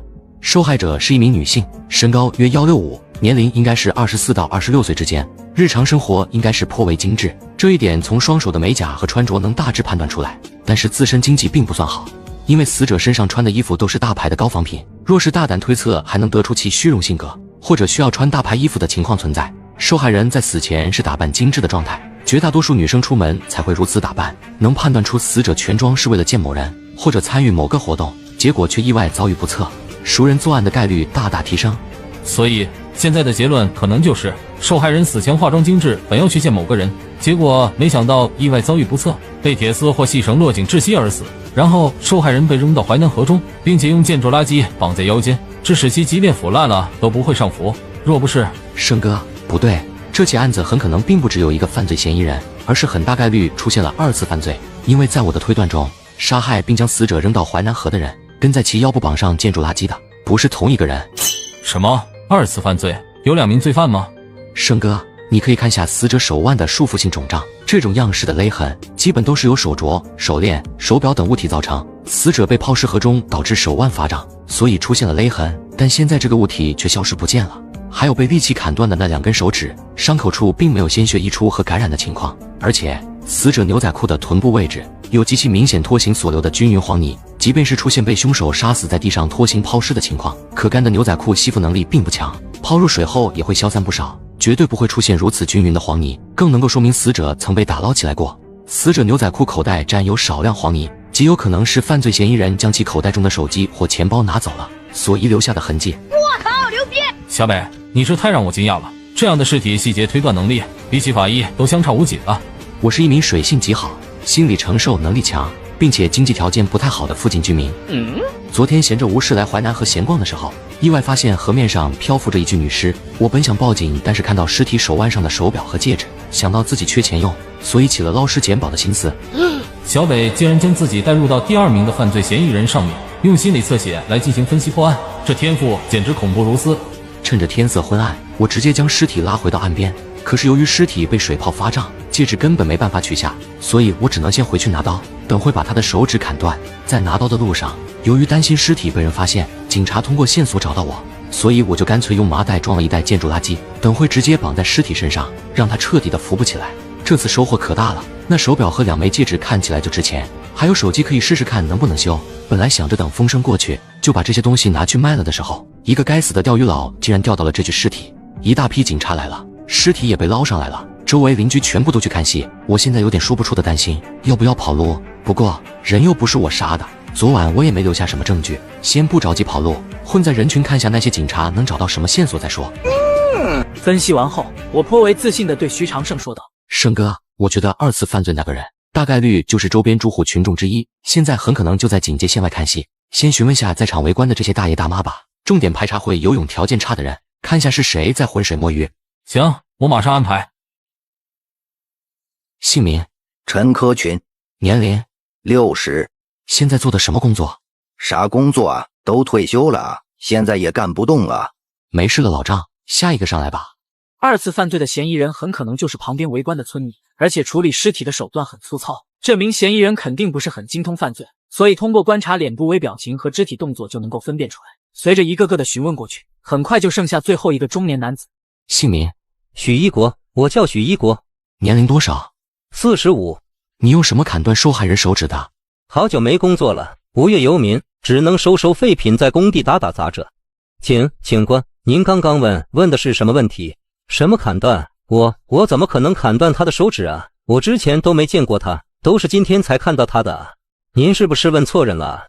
刚刚我就注意到这个男人刻意排在最后面，估计是想要听下我们会问什么问题，早点做准备。我直接不按套路出牌，直接把他给问懵了。哦，问错人了吗？你应该会游泳吧，而且水性还不错。你之前有没有做过类似于救火、医疗、打捞等和尸体有关的工作？没做过，我之前就是干工地，后面被老板给辞退了，所以才。许一国，你咋在这里骗小警官呢？你好几年前不是在火葬场工作吗？而且是因为把死人的首饰偷藏起来，被几个家属给举报了，丢了那份工作，才一直混到现在的。怎么？围观的村民也纷纷议论起来，火葬场工作还有偷盗尸体前科，并且刻意撒谎，已经是基本能确定。许一国，我现在给你最后一次机会，把你昨晚偷盗的东西交出来，并且把这起案子你知道的所有细节说出来，那你还有一点轻判和减刑的机会。否则的话，就算你不是杀人犯，但单凭隐藏尸体毁灭罪证这个事，就足够判你一个包庇罪，最高让你在牢里待个10年。说，我全部都说。我只是看到他飘在河面上，觉得死都死了，那些首饰也没用了，就拿过来了。我没做别的什么事，就算后面用石头把他压在水里，不还是被人用鱼竿钓出来了吗？没杀人，我真的没杀他。走，现在立刻带我们去你家，我需要看到你从死者那里偷的所有遗物。来到许一国家中，很快就搜出了2枚奢侈品戒指、1块高端女士手表以及1架最新款的手机。死者的这些遗物价格都不算便宜，但其却又穿着高仿衣物，我觉得很可能这些戒指、手表等乃是某人赠送给他的东西。这起案件很可能是情杀报复，尽快确定死者身份是目前最重要的事。至于许一国的话，纯粹就是见钱眼开，就连死者遗物都敢拉的垃圾。如果要想尽早破案的话，还是别在许一国身上浪费太多时间了，尽快将手机修好吧。走，收队，回去后我就立刻让技术科的人修复手机。在等待修复手机的时候，我和徐长胜在会议室继续讨论案情。胜哥，这个是残留在死者美甲中的皮革残片，我觉得很可能代表了死者大致被勒死的地方，能让死者美甲中扣到皮革。按照正常推测，很可能是在车内、沙发或者床上，这些地方都带有一点私密性。死者能和凶手去这种地方，足以说明2人的关系密切。我觉得只需等待手机修好，确定近期有谁和死者联系过，或许便可得知犯罪嫌疑人。但是因为这个皮革的材质，我现在反而有点其他的推测。依据经验来分析，死者和凶手认识这一点，现在大致是能够确定了，并非属于随机性作案。通过这个皮革，你看出了什么其他线索吗？按照我们先前的推断，死者经济条件并不好，但是却需要穿高仿衣服充面子，同时那些首饰和手表又是正品，这很可能说明了死者凭借对自身的包装，从某个有钱富豪手中得到了那些昂贵首饰和手表。而这块皮革，我通过目测和材质分析，属于最为廉价的人造革，绝大多数富豪都不会使用。这说明了凶手和赠送死者首饰的人有很大概率不是同一个，与案件相关联男性至少2位，这很可能是一起报复性的情杀。手机修好了，已经确定死者身份了。把手机投影这个屏幕上，说下死者的大致情况。死者名字叫做韩梦瑶，今年25岁，是从川渝来到魔都的外来务工人员。他在魔都的工作是从事网络直播这一方向的新型劳务工作，并且积攒了不少粉丝。然后刚刚浏览死者的手机聊天记录，我筛选出了2个最有可能犯罪的嫌疑人。首先是这一位备注为干爹的男性，此人名字叫做贺连山，是一家跨境贸易公司的董事长。3个月前认识韩梦瑶，2人存在金钱交易关系。贺连山也是在直播间送礼最多的人。案发之前的几个小时，曾和韩梦瑶一同外出就餐，地址在魔都金尊名品酒店，餐后的具体去向未知。这位嫌疑人的名字叫做何勇， 27岁，目前是一家物流公司的仓管员工。5年前有打架斗殴入狱的前科，跟韩梦瑶的关系为分手的男女朋友，大致分手时间是在2个半月前，也就是韩梦瑶认识贺连山后，何勇多次试图挽回这段感情。3天前，何勇似乎偶然发现韩梦瑶和贺连山之间的不正当关系，给韩梦瑶发了条短信，内容是：我知道你傍上真大腿了，明天晚上8点我开车去找你见最后一面，把一切说清楚后，不会再纠缠你半点。根据这条短信，何勇为情仇杀的概率很大。刚刚我们已经提前锁定这2名嫌疑人的当前位置了。贺连山在自己的公司内，何勇则在一家网咖内上网。小北，我真好奇，你是在什么地方学到这么多破案技巧的？竟然全部在你推断之中。胜哥，我觉得目前这案子已经差不多接近真相了，凶手基本能确定是何勇了，因为以贺连山的身家财产，大概率不会用这么低廉的人造革，所以现在只需要查明何勇名下有没有一辆价格不高的车，副驾驶位置上有没有一块类似这个大小的缺陷，以及前天晚上的具体行踪，估计就能够拿到必要的物证了。王虎，汇报整理的不错，你确实比较适合刑侦技术科这一方向。好了，准备行动，立刻抓捕犯罪嫌疑人。来到网咖，我们迅速锁定了何勇的位置，经验丰富的徐长胜上前。何勇，你怎么还在上网？老板叫你去上班不知道吗？你是不想要这份工作了吗？上什么班？别他妈的来烦了！警察，这里怀疑你和一起凶杀案有关，需要你配合调查一下。韩梦瑶，你应该认识吧？我不认识，我也不知道你在说什么。你们抓错人了，这几天我都在网吧打游戏。好了，我已经摸到车钥匙了，你也不用再解释了，等到了警局审讯室慢慢说吧。胜哥，我去找下何勇的车子，上面应该会有死者残留的 DNA 作为物证。行，车内的线索比对就交给你了，我就先带何勇回去了。通过车钥匙，很快找到了何勇的车子。3秒后，我就在副驾驶头枕处看到了一块指甲大小的破碎，以及安全带上残留的一丝血迹。这下有足够物证了。审讯室内，面对审问，何勇竟然还拒不交代，还想着蒙混过关呢。我忍不住开启嘲讽模式。如果我是你的话，在做出这样一起破绽百出的案子后，绝对不会硬着头皮死不承认，实在是太过愚蠢。你知道在这起案子里，你最大的几个问题是什么吗？第一点，既然要行凶杀人，你竟然还发条短信给死者预警，这是生怕死者不知道，还是怕警方查不到？第二点，为了避免行车记录仪暴露，你就把它给关了，结果偏偏只关了几个小时，你就不会直接把行车记录仪拆了吗？第三点，行凶手法选择勒颈窒息，结果作案现场你也慌得不知道清理，就连座椅被抠破了也不知道吧？第四点，算了不说了，就你这么低劣的犯罪手段，竟然还在嘴硬不承认，还是直接给你看证据，别浪费时间了。这个是你车子副驾驶的安全带，上面有受害人韩梦瑶干涸的鲜血，这个是韩梦瑶尸体指甲中的皮革，跟你车子副驾驶位置的缺损能对应，这个是这都怪他，这都怪他，谁让他背叛我，谁让他离开我？有钱怎么了？我不就是没钱，我不就是没钱吗？小徐，现在有一起紧急事件，需要你立刻带队去处理一下。小北也一起跟着，看看能不能有所发现。刚刚我收到我们淮海区树的中学校长打来的电话，有一名女学生在废弃教学楼失足身亡，有很大的凶杀概率存在，必须第一时间前去排查。本次案件由于死者是个学生，目前已经造成了一定的恐慌和骚动，也许媒体也得到消息，所以你们要记住，在没有确切结论的情况下，绝对不能在校方或者家长，特别是媒体面前下什么结论，导致影响我们警方的公信力。收到，保证完成任务。你让沈林法医先放下手中工作，跟你一起出任务，必须在最短时间内确定死因。明白。小北，你先去停车场等我，我去技术科找下沈法医，跟我们一起去现场。这起案子压力可大了。这起树德中学的案件并不是我们接警员收到的报警，而是由学校校长屈文彪直接打电话给邻居的。目前所能得到的大致情况为，死者是一名18岁的高3女生，名字叫张婉。由于学校实施军事化管理，所有学生都要住宿舍。昨天晚上熄灯时候，其舍友都还看到她在床上，但在早上的时候就发现她不在宿舍了。几位舍友以为她已经去教室，所以也就没多想。在课间操的时候，有几位小混混模样的男生结伴去废弃教学楼下面抽烟，结果意外发现坠楼的张婉。那几位男生被吓得不轻，立刻便告知给学校领导。目前案发现场已经由学校保安拉起了警戒线，尸体也暂时是先放在裹尸袋，还没拉到殡仪馆。死者尸体已经被收起来了吗？那肯定会对尸检造成一定的干扰。如果是要想尽快找到真相，那应该在我们到之前不要去动那个尸体才对。没办法，能够把尸体暂时留在学校，都已经是邻居做了最大努力的结果了。校方如果真敢啥都不做，就把尸体放着，等我们警方过去的话，那些媒体和家长，甚至是网友，都会好好的让校方认识到什么叫做舆论力量，什么叫做网络暴力。胜哥，死者所在的宿舍其他学生是不是跟他并不在一个班级里？刚才按你说的，宿舍的其他人早上起来发现死者不在床上，以为他已经去教室了，可在上课的时候，这些人却没有因为死者不在班级而疑惑，选择告诉给老师，而是2节课上玩到课间操了，才由那些不良少年发现尸体。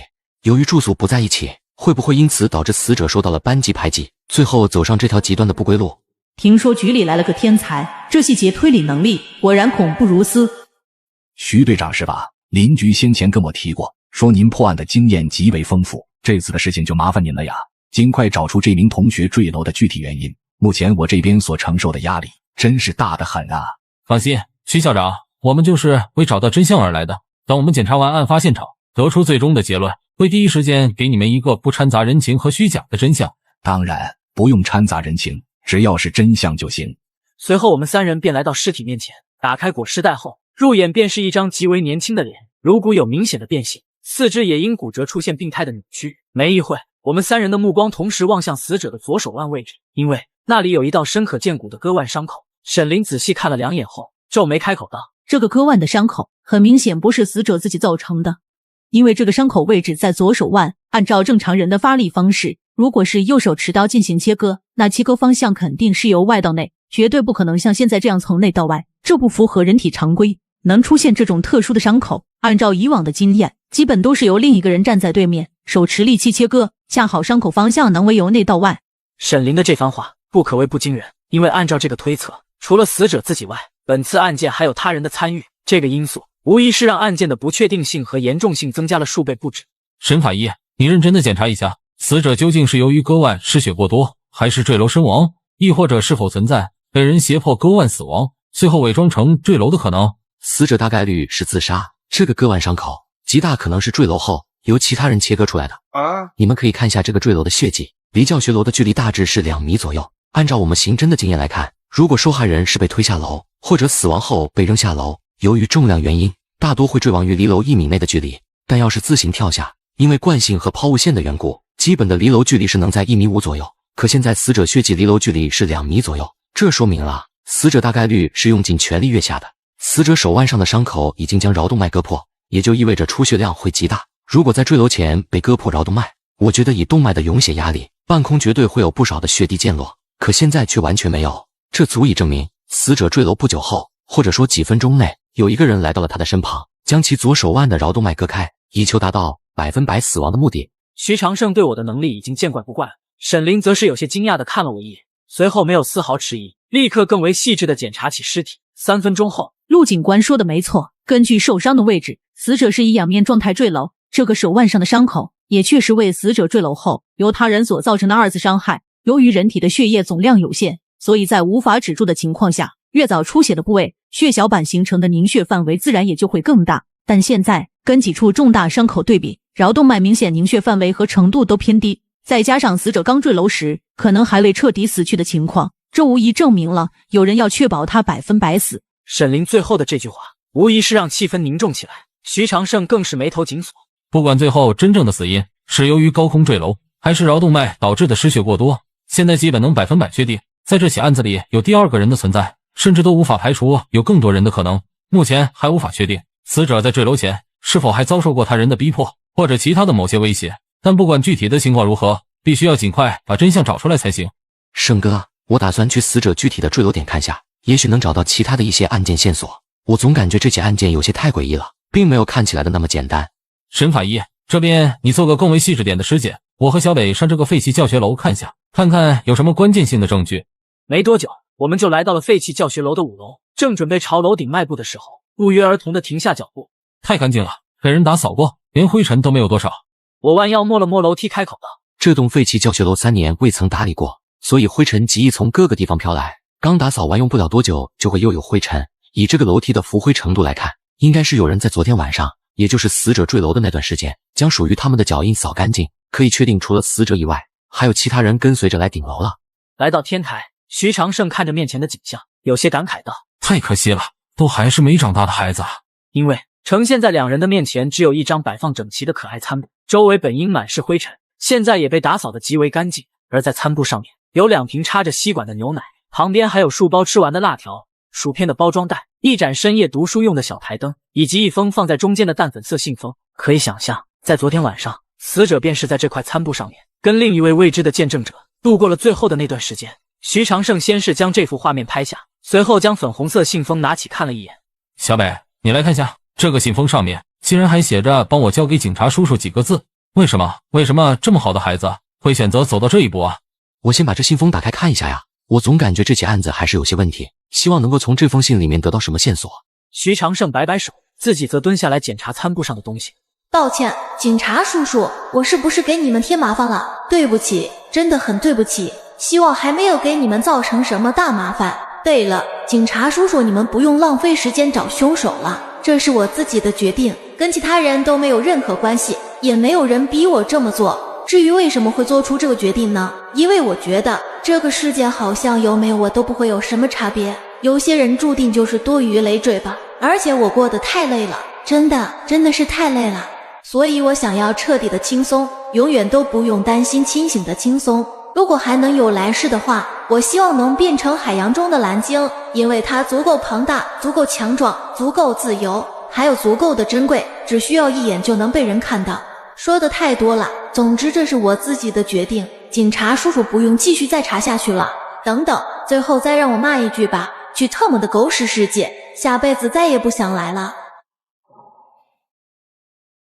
拿着死者的这封信，我有些说不出的沉重和心酸，因为这封信句句不写害怕，可字字都在写着遗憾和悲苦。我微微闭上眼睛，试图理清思绪，找出本次案件的正确答案。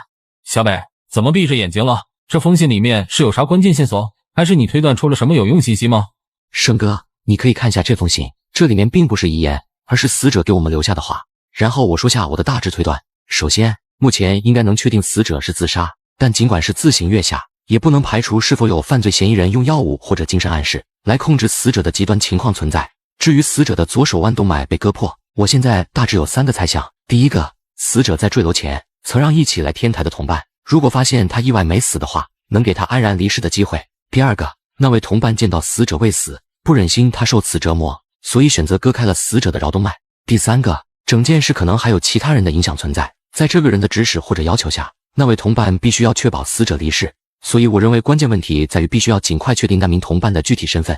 这个人在我看来疑点真的太多了，两人能坐一起吃东西聊天，很可能是朋友关系，但为何没有试图劝阻死者不要轻生呢？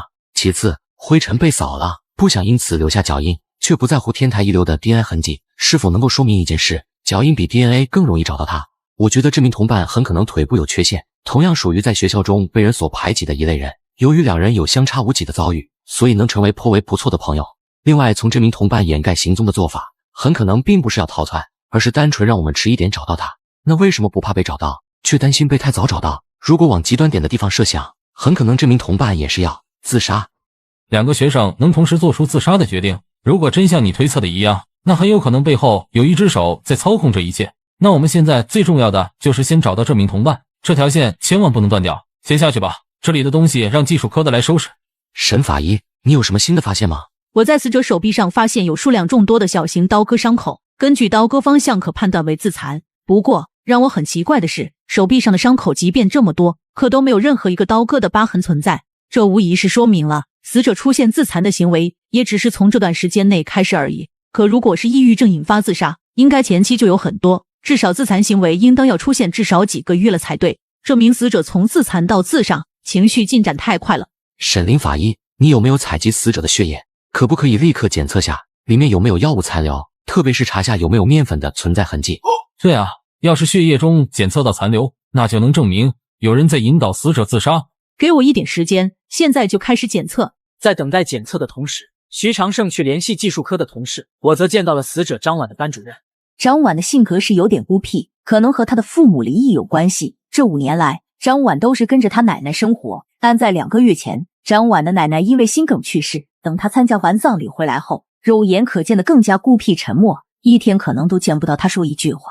我也尝试过找她谈话开解，但她也不回答。我以为只是失去亲人太过伤心，过段时间就能恢复，却没想到最后竟然发生这种事。王老师，你好好回忆下，在之前的1个月时间内，张婉同学有没有出现跟之前不太一样的举动，或者表现出对某些事物的特别关注。不一样的举动，这几天来，我好像就和他有过一次接触，让他不要上课玩手机，把手机收起来。一直很守规矩的张婉，怎么就突然玩起手机了？他是为了看什么？对了，他是为了看航拍的蓝鲸直播，所以才在上课玩手机。对，蓝鲸。张婉在最近这段时间好像特别喜欢蓝鲸。如果还能有来世的话，我希望能变成海洋中的蓝鲸。蓝鲸吗？有意思。王老师，我想问一下你们学校有没有腿部受伤、有些跛脚的学生？腿部受伤吗？我想想。对了，去年有一名叫黄妍的女学生因为车祸导致左小腿粉碎性骨折，落成永久性的跛脚。不过她已经休学了，之前也是我们班的，和张婉当过2年同学。她应该是短时间无法接受自己跛脚的事实，更不想在学校被别人嘲笑，所以就直接休学在家了。1个月前我还劝过，让她不要胡思乱想太多，也不要担心被人嘲笑，继续学习才最重要。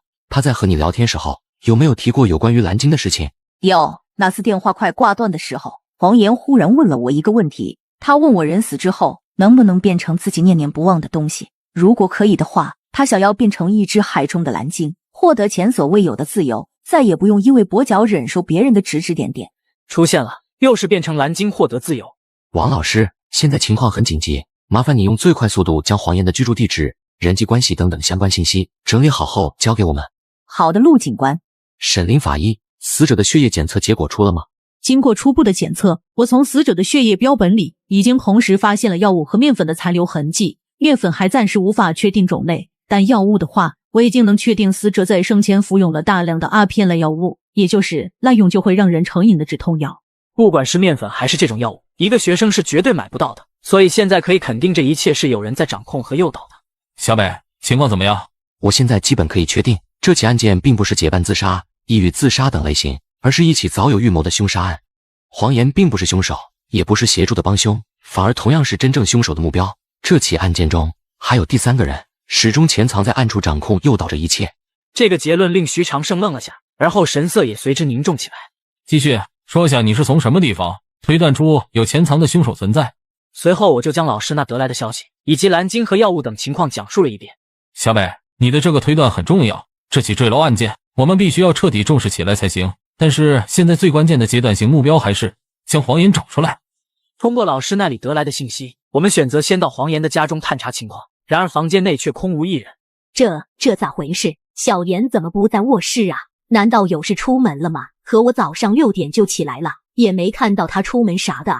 我和徐长胜根本没空回答保姆，我立马开始观察起整个卧室，而徐长胜则是联系调取附近的天眼监控，必须要尽快找出黄妍的位置，阻止他自杀。很快我就在书桌上发现了一张字条：1年都看不到你们3次面，就算你们钱多的堆成山，对我来说又有什么意义呢？多想回到10年前啊！那时候家里虽然没钱，却有你们在身边陪着我，那才是我最幸福的时间。下辈子再也不想当你们的孩子了。从这段话看来，黄妍更像是想报复自己的父母，想要用自己的生命来验证是自己重要还是赚钱重要。那么黄妍会选择在哪里自杀呢？离开树德中学，我心中有些说不出的难受。在我的生命中，最重要的朋友已经走了，那我又该去哪里呢？就这样回家结束这一生吗？不对，就算要离开的话，我也要在曾经最幸福的那段时光里死去。那我最幸福的时光又在哪里呢？我既然这么重视这段时光，所以绝对会把所有相关的照片、文字、物品收集起来，因为这是我的回忆。只要找到那些东西，就能找到我现在在哪里。徐长胜听到我最后这句话，没有丝毫迟疑，立马在卧室里翻找起来。不多时，找到了一本包装精美的相册。小北，你看一下这本相册的倒数第3张照片被黄妍取下来了，前后的照片都还在，我觉得线索很可能就在那张照片里。我接过相册，直接翻到倒数第4张，上面是一家人在旋转木马旁的合影，倒数第2张则是黄妍抱着一个大玩偶，在19路公交车站等车的模样。胜哥，我们淮海区19路公交车的2个始发站，其中有一个是不是方特欢乐世界？没错，这本相册的最后几页全部都是有关于黄妍和父母去游乐园玩的拍摄内容。我有8成把握确定黄妍去方特欢乐世界了，我们必须要第一时间赶过去才行。走，立刻出发！我先让最近的治安民警便衣过去。通过监控，我们迅速锁定了黄妍在游乐场的位置。然而，别过来！我不知道为什么你们能这么快找到我，但你们不要再靠近了。别紧张，别紧张，黄妍，我们是来帮助你的，而不是特地来抓你的，一切都还有挽回的机会。现在把手里的东西放下好吗？后退，给我后退！你们根本帮不了我。黄岩，你的父母正在赶来路上，我觉得你就算真要做这种极端事情，最好也得见完你父母最后一面。而且你觉得为什么我们能这么快的找到你？还不是打你父母电话后，他们第一时间告诉我，这里是你最有可能在的地方。不可能，他们现在都没给我打电话，怎么可能会在赶来的路上？你别骗我了。骗你？我干嘛骗你？一切证据都在这里面。为了避免你的情绪过激，做出不可挽回的事情，我们特地交代你的父母不要联系你，交给警方处理就行。如果不是你爸妈说你肯定会来这里，我们怎么可能在这么短的时间内找到你？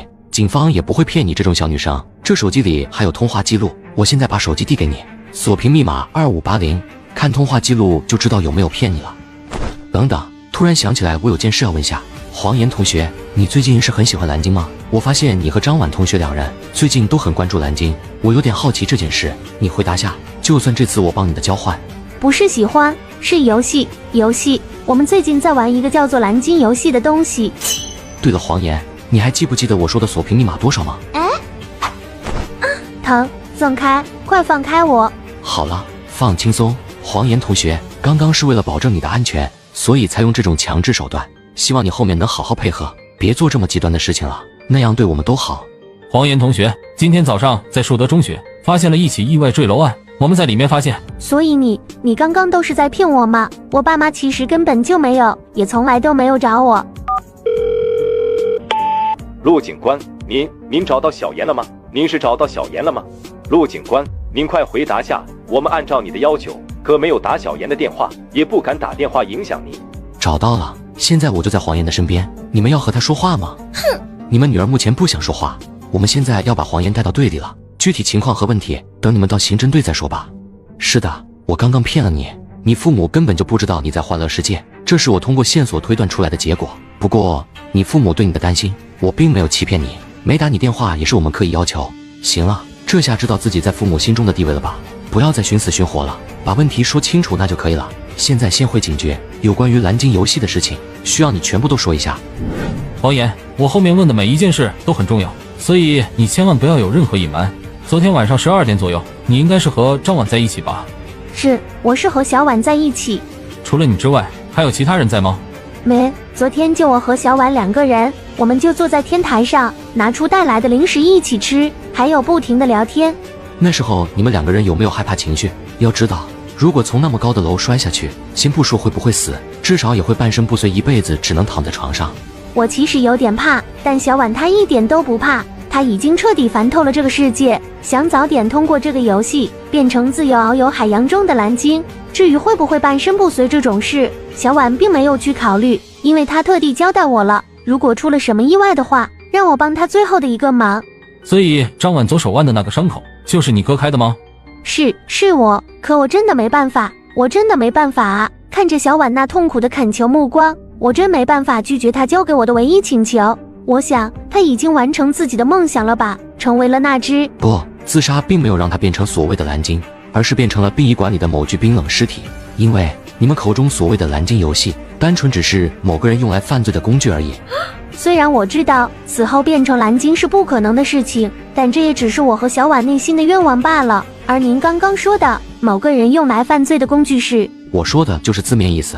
张婉同学的遭遇虽然悲惨，令其心灵也受到了巨大打击，但很大概率还没到自杀的程度。可是所谓的蓝鲸游戏，则是让他的自杀情绪在短短15天内就达到了巅峰，直至坠楼身亡。这份是张婉的血液检测报告，我们从里面检测出了众多面粉和止疼类药物的残留，而我不认为一位不混社会的中学生有地方拿这些违禁品，所以张婉并非自杀坠楼，而是被人诱导坠楼。这么说你懂了吗？可是陆警官不对啊，蓝鲸游戏始终都没有让我们自杀，就连昨天晚上都是小婉自己提出来的啊，这会不会有点问题？小婉怎么会是被害死的啊？不需要直接提让你们自杀的要求，要让你们放弃希望自杀，只需要不断在脑中暗示蓝鲸才是这世界最自由的生物，最完美的生物，而死亡就可以变成蓝鲸。同时再用药物引导，让你们在完成所谓游戏的时候，始终能保持愉悦的快乐状态，以及被药物压制下去的自残疼痛。如果我没猜错的话，那个所谓的蓝鲸游戏是否有说过这样类似的一句话：你们在自残身体的时候，非但不会感到疼，反而会有种兴奋自由梦幻的感觉，因为每自残一次身体，你们都在与蓝鲸靠近，能感受到遨游于大海的梦幻自由。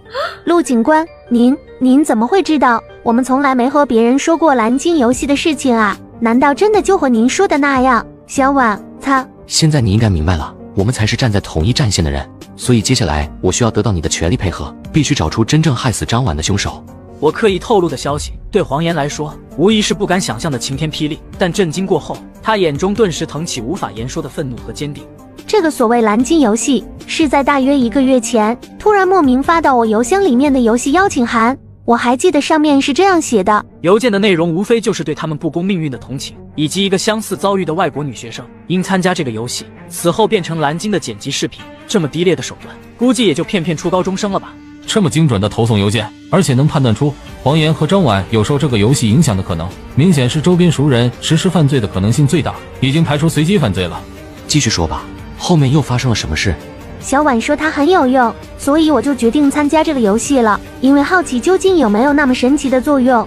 没过多久，游戏就发出第一个游戏内容，让我去一个老街小巷的地方，找一个人领30颗的美梦糖果。老街小巷，你还记得那个小巷叫什么名字吗？那个人有什么特征吗？不记得了，因为自从那天开始，我感觉自己的记性就变差了，很多当天发生的事情都有些记不清了。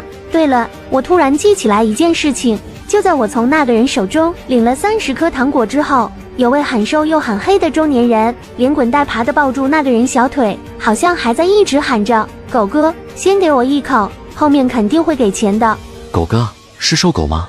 仔细看下照片中的这个人，是不是给你30块糖果面粉的人？对，就是他。原本我的印象还有点模糊，但是看到这张照片后，就立刻和脑中画面对应起来了。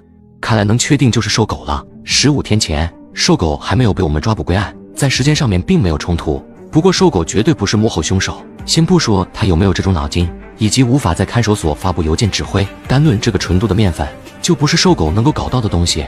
以沈林法医的血液检测结果，张婉体内的面粉乃是多种纯度极高的面粉混合起来所致。这么高的纯度，基本只有1手面粉贩子或者2手的才有，幕后黑手极可能是瘦狗的上线。确实很有可能，瘦狗这条线不能放，到时候必须深挖下去。黄岩，现在你继续说吧。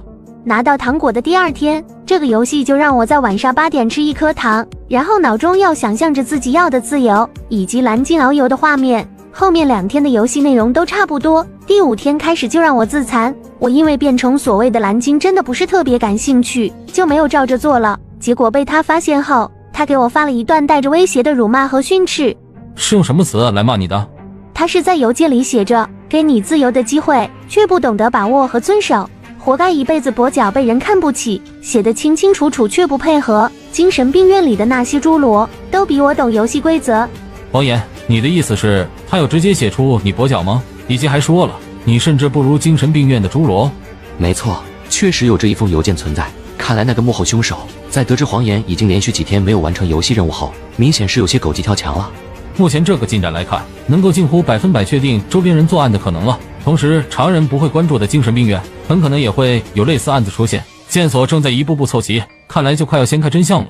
黄岩，还有什么内容和细节吗？没有了。行了，黄岩，本次审讯就先到这里了。由于你是案件重要人物，短期之内还不能离开警局。接着我们又立马从看守所踢回了瘦狗。警官，2位警官，为什么又把我拉过来了？我前几天都交代了，都帮你们挖出了好几个下线了。都交代了吗？那你最好连那60颗给小女生的糖果也都已经给我交代过了。警官，真搞错了，你们是真搞错了，我根本就不知道什么糖果，就算知道那是什么，我也不可能卖面粉给小女生，咱是真的不敢。瘦狗，你是不是还觉得我们在跟你开玩笑吗？我就直白跟你说，最开始找你拿糖果的那个女生，现在已经死了，就躺在殡仪馆里面。你觉得这还是你供出几个毒狗就能解决的事情吗？虽然供出了不少人，但有关于上线投资的事情，你还真就是一个字都不说啊。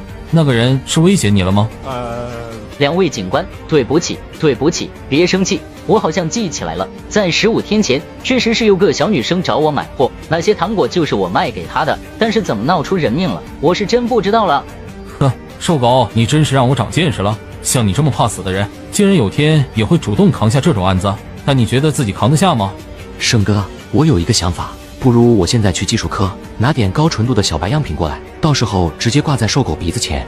你说这么多天没吸过的瘾君子能不能顶得住？瘦狗，你既然都敢替人扛下杀人的案子，那等会扛个瘾发作，大概也没啥问题吧？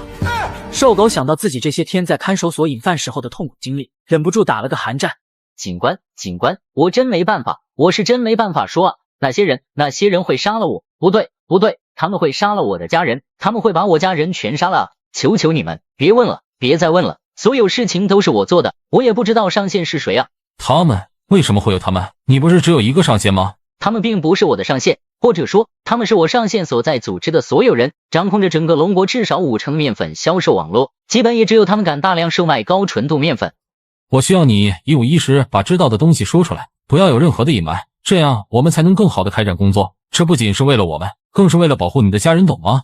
这些事情全部都是铁三哥和我说的，他说要想把卖粉的生意做大，就必须加入这个组织，就算是变不了组织成员，也得跟着他们做事才行。铁三是在近些年来我们隔壁姑苏市所抓到的最大面粉贩子，从其住所搜查出了20公斤的量，被抓后直接走的就是快速通道，没过几个月就领了花生米。铁三哥死的算是活该，但是铁三哥被毙掉的第3天，人都才刚埋下去的时候，他全家人都在高速出车祸死了，全死了。我怕，警官，我是真的怕。崩溃后的瘦狗开始讲述起铁三哥和组织的事情，以及他自己是怎么被盯上的，但并没有多少有用的信息，只能知道这个组织的心狠手辣。胜哥，我建议现在暂时把组织放到一边，从这起坠楼案入手找出凶手，再顺藤摸瓜挖出腐烂的根系才是最佳选择。瘦狗，现在你给我好好回忆下，在你和上线联系的过程中，那人除了用变声器外，还有没有什么让你记忆深刻的地方？眼保健操，对，就是眼保健操。我有次在他打来的电话里，竟然听到了眼保健操的声音。你好好回忆下，眼保健操的声音是电话接通一开始就听到，还是在中途意外响起的声音？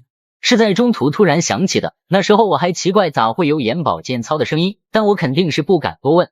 继续回忆下，在和那个人联系的时候，还有什么特殊地方吗？我想到了一个古怪的事情，我的那个上线好像是有什么病在身上，因为在打电话的时候，经常会听到他突然的打喷嚏一声，声音并不是特别大，有点像自己在强行忍着一样。3次给你打电话的时候，都有出现打喷嚏的情况吗？还是就偶尔1-2次？记不太清了，好像第1次打电话时候并没有打喷嚏的情况，第2次好像是有，但最后一次，也就是差不多15天前，绝对是有打喷嚏。审讯到这里，嫌疑人的画像在我心里差不多有了个大概，朝徐长胜点了点头示意。行，这次就审到这里，这段时间瘦狗你就先待在警局吧。警官，我的女儿啊，他们那些人肯定会。放心，等会我就安排几个人便衣过去，隐藏在附近蹲守可能出现的嫌疑人。犯罪嫌疑人如此了解张婉和黄岩的情况，我想暂时将其认定为树德中学里的校职工，就算不是，那么通过筛查学校职工肯定能进一步接近真相。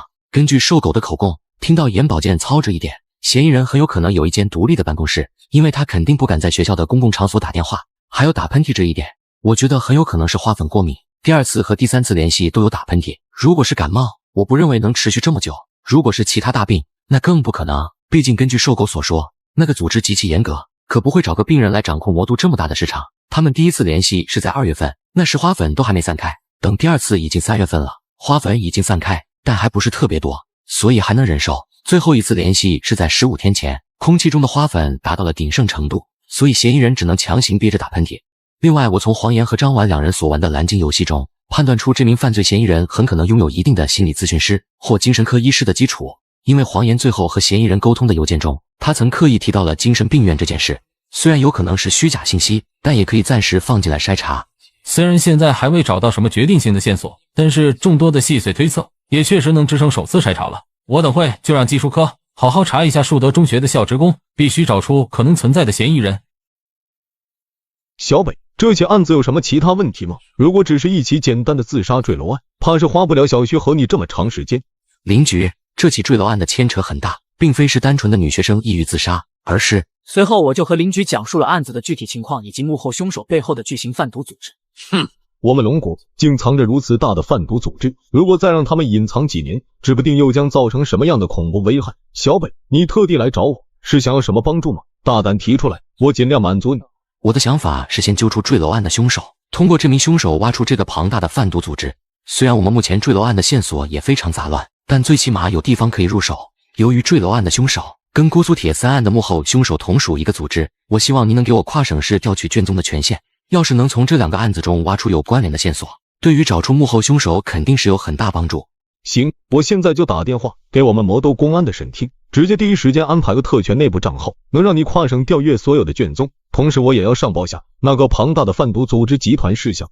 对了，小北，你等会查下那个树德中学的校长屈文彪，尤其是他的亲属朋友，有没有什么借助他进行犯罪的可能？短短3-4个小时，他就打了好几个电话，催着让我找出真相。这心里头肯定也是有鬼，真正凶手可能不会这样，但若是迫切想知道自己有没有被挖出来的共犯，那也许就有可能了。好的，邻居。我回到会议室，开始思考起整个案件，其中有一点我始终没有想明白，那就是杀人动机。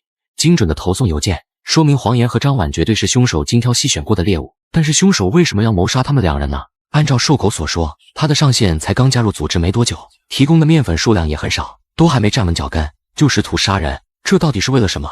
接着我登录特权账号，开始查看其铁丝案的卷宗，可惜并没有什么关键线索。不信邪的我开始查看其往前几年出现过高纯度面粉的省市相关卷宗，还真让我找到了一个相同点。出现过高纯度面粉的城市，刚开始几次收缴到的数量都很少，但为什么在某一个时间点会突然增多？是掌管市场的组织成员通过试用期了，还是完成了什么考核？等等，考核？魔都的这名凶手杀人的动机会不会就是为了通过组织的考核？想到这，我立马查阅起其他省市面粉突然增多之前有没有出现过命案，很快就让我找到了一个个令人毛骨悚然的命案。4年前姑苏市的私人影院氰化钾凶杀案未结案，2年前金陵市的红衣男童勒颈自杀案未结案，1年前明州市的别墅电锯碎尸案未结案，2年前临安市的西湖溺水抛尸案已结案。所有命案发生1个月后，如果还未被侦破，那么当地市场上就会出现大量高纯度面粉，如果被侦破，那么市场上的面粉就会全部消失不见。这就是杀人动机吗？做一起命案只为了通过组织考核，那这个组织里的成员岂不是人人都背着命案？小北，技术科已经帮我们找出了好几名有可能的犯罪嫌疑人，其中最有问题的便是屈文彪。近几年屈文彪的至亲都因病去世了，只剩下一位在米国留学的儿子了，而且他竟然不只是校长，这几个月还兼任了树德中学的心理咨询室老师一职。王虎，把你们查到的情况汇报一下。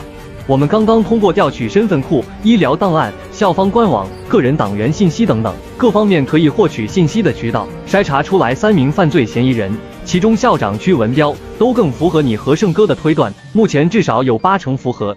详细说一下，屈文彪有啥地方跟我们推断的相差无几？屈文彪应该是有过敏性鼻炎，我们查了他的医保支出，前几天去了趟淮海区人民医院，医生给他开了扑尔敏、开瑞坦等抗组胺类药物，根据药物的效果，能判断是为了缓解花粉过敏的症状。另外，在2个月前，树德中学的心理咨询室老师被屈文彪辞退了，但就在辞退的3天后，屈文彪忽然决定由自己暂任心理咨询老师。我查了各种资料，屈文彪根本就没有心理咨询师的资格证。小北，你怎么看？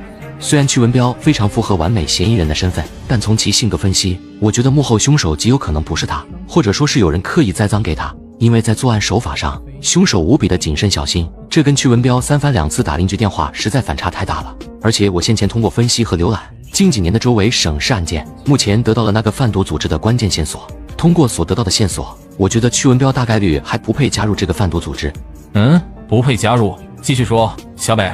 通过判断各省市的高纯度面粉发现时间以及重量增加的时间，我意外发现，但凡是重量增加的前1-2个月，绝对有一起当地警方未能侦破的命案。如果命案被侦破了，那么当地的面粉就会消失不见。由此，我可以大胆判断，所有被邀请加入贩毒组织的嫌疑人都必须制造一起无人侦破的命案，才能够获得认可，增加自身所掌控地的面粉数目。同时，这样也造成了这个组织的成员绝对都足够忠诚，犯罪智商都是极高。看来，如果把这个组织比作一场晚宴的话，邀请函只是能到场地参观，要想坐下来吃，必须拿出足够的礼金，也就是杀人逃脱的投名状啊。先把屈文彪带来警局，虽然他大概率不是凶手了，但从他的身上切入，指不定就能带我们找到凶手。审讯室内，屈文彪除了抓捕时出现过慌张情绪，竟然没有一句辩解的话，只剩下接受和沉默，这让我很是疑惑。屈校长，你也是知识分子，职位特殊，有丰富的人生阅历，当前这种情况，即便你没亲身体验过，想必也听不少人说起过，所以不要抱什么侥幸心理，把该交代的东西都交代了吧。你们学校这次的坠楼案死者信息，你目前是大致知道了吧？知道。既然曲校长都已经知道，那废话就不多说了，直接进入正题吧。为什么在2个月前你辞？我知道张婉同学的具体信息，更知道他父母早就离异，跟着奶奶生活，导致其性格孤僻，不善交际。1个月前，他的奶奶去世，令他最后依靠都没了，成为了心理控制的最好人选。我知道，徐警官，你们肯定要问我怎么知道心理控制这件事，因为他就是我杀的。屈文彪毫无情绪波澜，好似认命般诉说着最平常的话语，令我和徐长胜都是不约而同地皱了皱眉。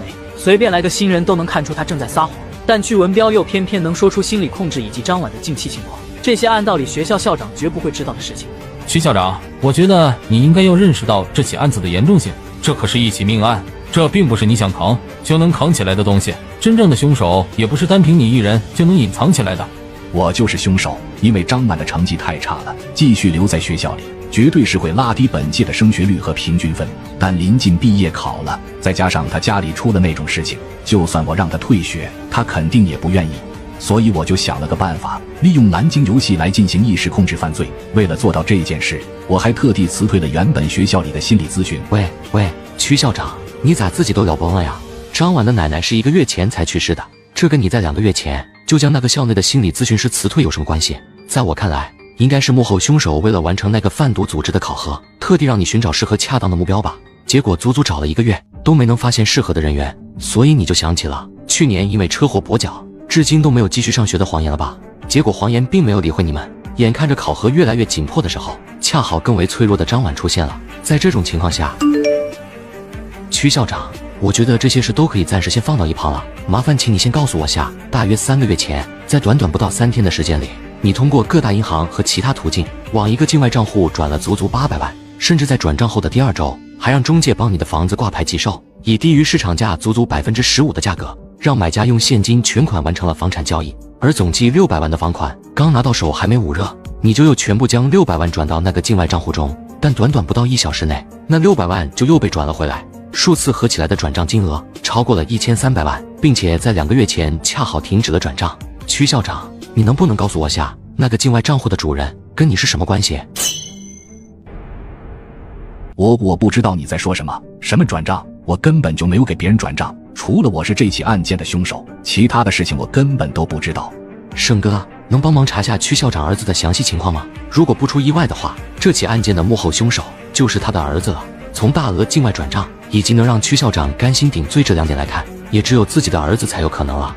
曲校长，如果我没猜错的话，你儿子应该是在3个月前有去过米国的拉斯维加赌场吧？大概率还输了不少钱，更是欠了一屁股的债，否则我是真想不到有什么事情能消费这么大，转了800万还不够，更要让你着急卖房。当你将卖房的这笔600万打过去的时候，肯定有大骂你儿子，让他千万不要再赌了。结果你儿子也是臭脾气，直接就把钱给你打回来了，并且转身选择加入了那个贩毒组织。原本希望利用贩毒组织的暴力将自己欠的钱还清，结果没想到一旦选择加入，整个人便直接坠入了深渊之中。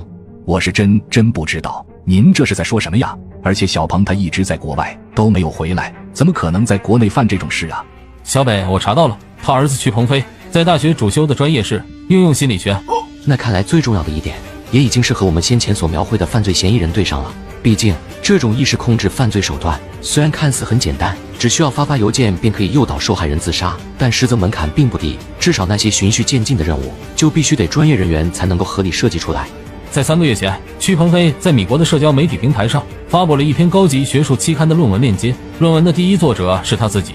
这篇论文的标题为《论利用药物辅助配合的潜意识心理控制实现手法》。然后在此之前，根据他个人推文的内容和信息判断，曲鹏飞也有在米国公益精神疗养院进行长期义工的经历。最关键的是，距离现在最近的一条推文是曲鹏飞在拉斯维加赌场的照片。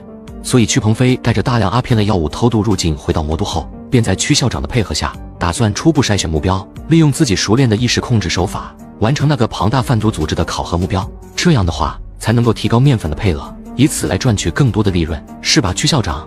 不是，我是真的不知道你们到底在说什么。小鹏一直也没回国，这起案子都是只有我一个人做的。这种情况啊，还在嘴硬，让我们2人都有些无奈，但也没太过惊讶，毕竟他只剩下儿子一个至亲了。曲文彪，你当了这么多年的校长，结果最后却协助犯罪，把刀剑朝向了校内，你对不起树德中学的所有师生，更对不起死去的张婉，以及目前毒瘾颇深的黄岩。你本来有更好的选择，哪里还有选择？当小鹏赌气加入那个贩毒组织的时候，所有选择都已经没有了。你以为我没让小鹏退出吗？你以为我没有想其他办法吗？可是警官，你知道这个贩毒组织里的成员都是什么样的亡命之徒吗？你知道这些人还特地建了个专门的案网，以此来分享自己杀人的经验和技巧吗？你知道那些至今都骇人听闻的魔都大学碎尸案、别墅店拒碎尸案等等，其实都是这个组织成员干的吗？你知道一旦加入这个组织，除了死就没任何办法退出吗？曲校长，我非常认真地告诉你，现在不要继续强行隐瞒线索和信息了。我将周围省市的刑事卷宗查询一遍后，发现了也许你很不想接受的事情，那就是但凡是这个贩毒组织考核没通过的成员，都会被他们用各种手段提前解决掉。所以如果想要救你的儿子，就立刻把他所在地方告诉我们。现在是要和那些亡命徒抢时间，不要用这种简单的审讯手段来骗我了。与其让他被抓住等死，我更愿意相信那些能让你们至今抓不到的组织成员，看在这次犯罪精妙和差点成功的份上，也许会帮他逃离隐藏下来。小北，不用再说了，他现在已经是认定死理了，也许只有等亲眼见到尸体了，才有可能后悔没早点交代。我们需要靠自己好好的想象曲鹏飞可能会在什么地方，然后调用监控天眼来进行验证，尽可能在他们下手前找到曲鹏飞。小徐、小北，刚刚我们队里接到个来自境外的特殊报警电话，那个报警人指名道姓的要求接警员告知我，不要再白费功夫找曲鹏飞了，直接去淮海区的魔都假日酒店亲眼看下来自曲鹏飞的忏悔。小北，走，立刻出发。这特么的绝对有问题。从出警树德中学的坠楼案到现在傍晚5点，这才过去不到8个小时而已。我们能够在这么短的时间内挖出真正的幕后凶手以及如此庞大的组织，这已经是不可思议的事情了。可为什么这个贩毒组织的其他成员好像比我们更早一步知晓我们的进度，甚至我们的每一步行动都仿佛在他们的猜测或者监控之中？瘦狗，问题大概率出在瘦狗的家人身上。虽然刚刚特地打来电话指名道姓让我们去收尸，看起来确实是非常的嚣张，但从先前的那些表现看来，这个贩毒组织的行事风格都是非常的谨慎和小心，因此我极度怀疑，当前几天将瘦狗抓捕归案的时候，这个组织便安排了成员潜伏隐藏在了他的家人身边，不仅是为了杀人灭口，更是为了判断案件的最新进展。一旦暗中监视的组织成员发现瘦狗家人所住的小区附近出现了我们的人，那就很可能代表瘦狗把事情都交代了，他们就会毫不犹豫地放弃曲鹏飞，并且用考核失败的方式来处理，彻底将这个线索掐断。所以无论最后我们能不能挖出这件事，曲鹏飞都将会被直接解决。老陈，瘦狗的妻子和女儿那里有没有出什么异样？老徐，我才刚想打电话给你，刚刚瘦狗的妻子突然报警，说是家门口的栏杆莫名被系了一只柴犬，出于安全考虑不敢接近。我赶过去检查后发现，这只柴犬的项圈后面被人夹着数颗用薄橡胶包裹的液体圆球，看过去极为脆弱，很可能一抱这只柴犬便会被击破。那些圆球虽然还没给省法医化验，但以我的经验来看，很可能是剧毒物氰化钾。可这杀人手段真不咋样，但凡稍微警惕点，等会我去，不会是我和阿奇被蹲守的贩毒组织成员发现了吧？行了，别拍大腿了，先把瘦狗的妻子和女儿带回警局，先这样过了。氰化钾杀人手法是来自姑苏市的组织成员吗？虽然这里出现的小纰漏令案件的进展有些不尽人意，但我们也抓到另一条线了。如果曲鹏飞这条路走不通，那就直接追捕这名组织成员。我根本就没被发现啊！用蓝鲸来进行意识控制犯罪，肯定不会被警察找出来。为什么要说我没通过考核？而且就算被警察发现了，我爸也会帮我顶罪掩盖，他是肯定不会把我说出去的。雕塑家，你就跟 K 老大好好说下，再给我一次机会。机会不是给过你了吗？能让你参与考核，不就是给你机会了吗？你还要什么机会？活下来，我要活下来的。别激动啊！如果电话不小心被你挂了，我会直接按下遥控器，懂吗？我都已经按你说的，把那个视频拷到笔记本，还放到房间最显眼的地方了，为什么还不能放过我？我在组织所有人里面最敬佩的就是你了，雕塑家大哥，放过我吧！我保证绝对不会透露组织的任何一点情报消息。给我次机会，让我和 K 老大好好说一下。他之前说我肯定会是未来的犯罪天才，他肯定会。医生，你到底知不知道啊？现在你的死活可是掌握在我的手里，而不是 K 的手里，懂吗？足足20年过去了，你又让我重新燃起制作特殊作品的兴趣，你觉得还有机会吗？记住啊，等会要像你自己帖子里写的那样，好像是什么引导2名女学生以最自由的坠楼姿势直接从高楼一跃而下，等会你也得用这个姿势才行。这样子才能叫做忏悔。只有这样子，你才是我最好的作品，懂吗？好好等着，千万别挂电话哦。都打了那么多药，肯定是不会疼的。而且千万别着急，我们最重要的观众都还没来。这么好的作品，要是被你太早展示的话，我可是会很不开心的啊。屈鹏飞，我是淮海刑侦队的林天，不管你做了什么事，都不要选择在这种时候放弃希望。记住，一切都还有回旋余地，我们警方也会尽可能帮你。冷静，你现在最需要的是冷静。看他这样子，是被人用手段威胁着，那个电话很有可能是要除掉他的人打给他的。看样子是下最后通牒了，让天台上的兄弟做好准备，找机会将嫌疑人控制住。好了，医生，时间看起来是差不多了，该看到这个作品的人现在也都已经来这里了。来吧，把姿势摆好，不用我再重复什么姿势吧。开始吧。别这样，再给我次机会，再给我次机会啊！我保证肯定是。医生，现在这已经不仅是属于你的忏悔，更是我这20年来的第2个作品，所以不要让我按下遥控，那样的话不仅会疼得要命，而且你的老汉还将会成为我预定的第3个作品。最关键的是，会破坏我这次作品的精彩程度啊！我只给你最后的5秒机会。该死，真该死啊！我原本完美的作品竟然被毁了。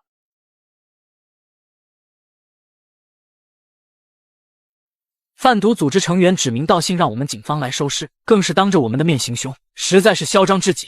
小北、小徐，先去屈鹏飞的酒店房间看一下有没有什么线索，这里等出具了死亡报告，我们再来接手。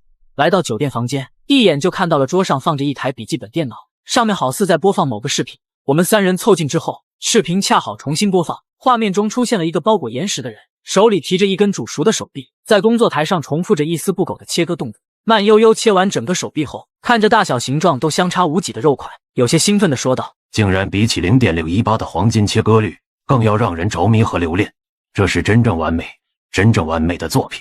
这个视频应当就是魔都513碎尸案的凶手记录影像了。如此看来的话，屈鹏飞在明知必死无疑的情况下，还真给我们留下了那个贩毒组织的线索证据。这是从他们的组织暗网中所下载的行凶经过视频，毕竟能像这样拍摄记录，除了真正的案件凶手，其他人根本就不可能做到。这个 U 盘里单纯就这一份513碎尸案视频，我觉得这很可能是那个毒贩组织的另一种挑衅，因为在20年前，我们淮海警队就没侦破那起碎尸案，同时那起案件的凶手现在是贩毒组织成员之一。小北说的不错，这哪里是屈鹏飞所要举报的犯罪资料，完全就是那个贩毒组织发来的挑衅视频。这么嚣张的犯罪组织，我林天这辈子算是开眼了。刚刚凶手应该就是在附近观察情况并且遥控的，咱们要不要对附近来一次严格的筛查，看看有没有什么可疑人员？这边的人员流动太多了，封锁筛查肯定不行，我们只能查附近的天眼监控，希望能找到相关线索吧。不管怎么样，这起树的中学的坠楼案是结束了，但更大的案子也挖出来了。我们先前到现场的时候，他就已经被其他毒贩组织成员控制了。很可惜，虽然不能保证，但如果你能提早告诉我们的话，可能还有些许机会。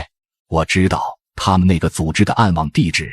徐校长，你知道这个贩毒组织的暗网地址？那个网址是当初小鹏特地告诉我，让我记下来的内部暗网。我还记得当初他和我说，如果这次考核不过，他出了什么意外，而我又被警方抓住的话，那就用这个暗网地址，争取一个戴罪立功的机会，能够少坐几年牢。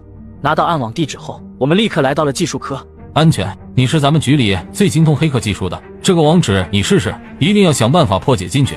好的，胜哥。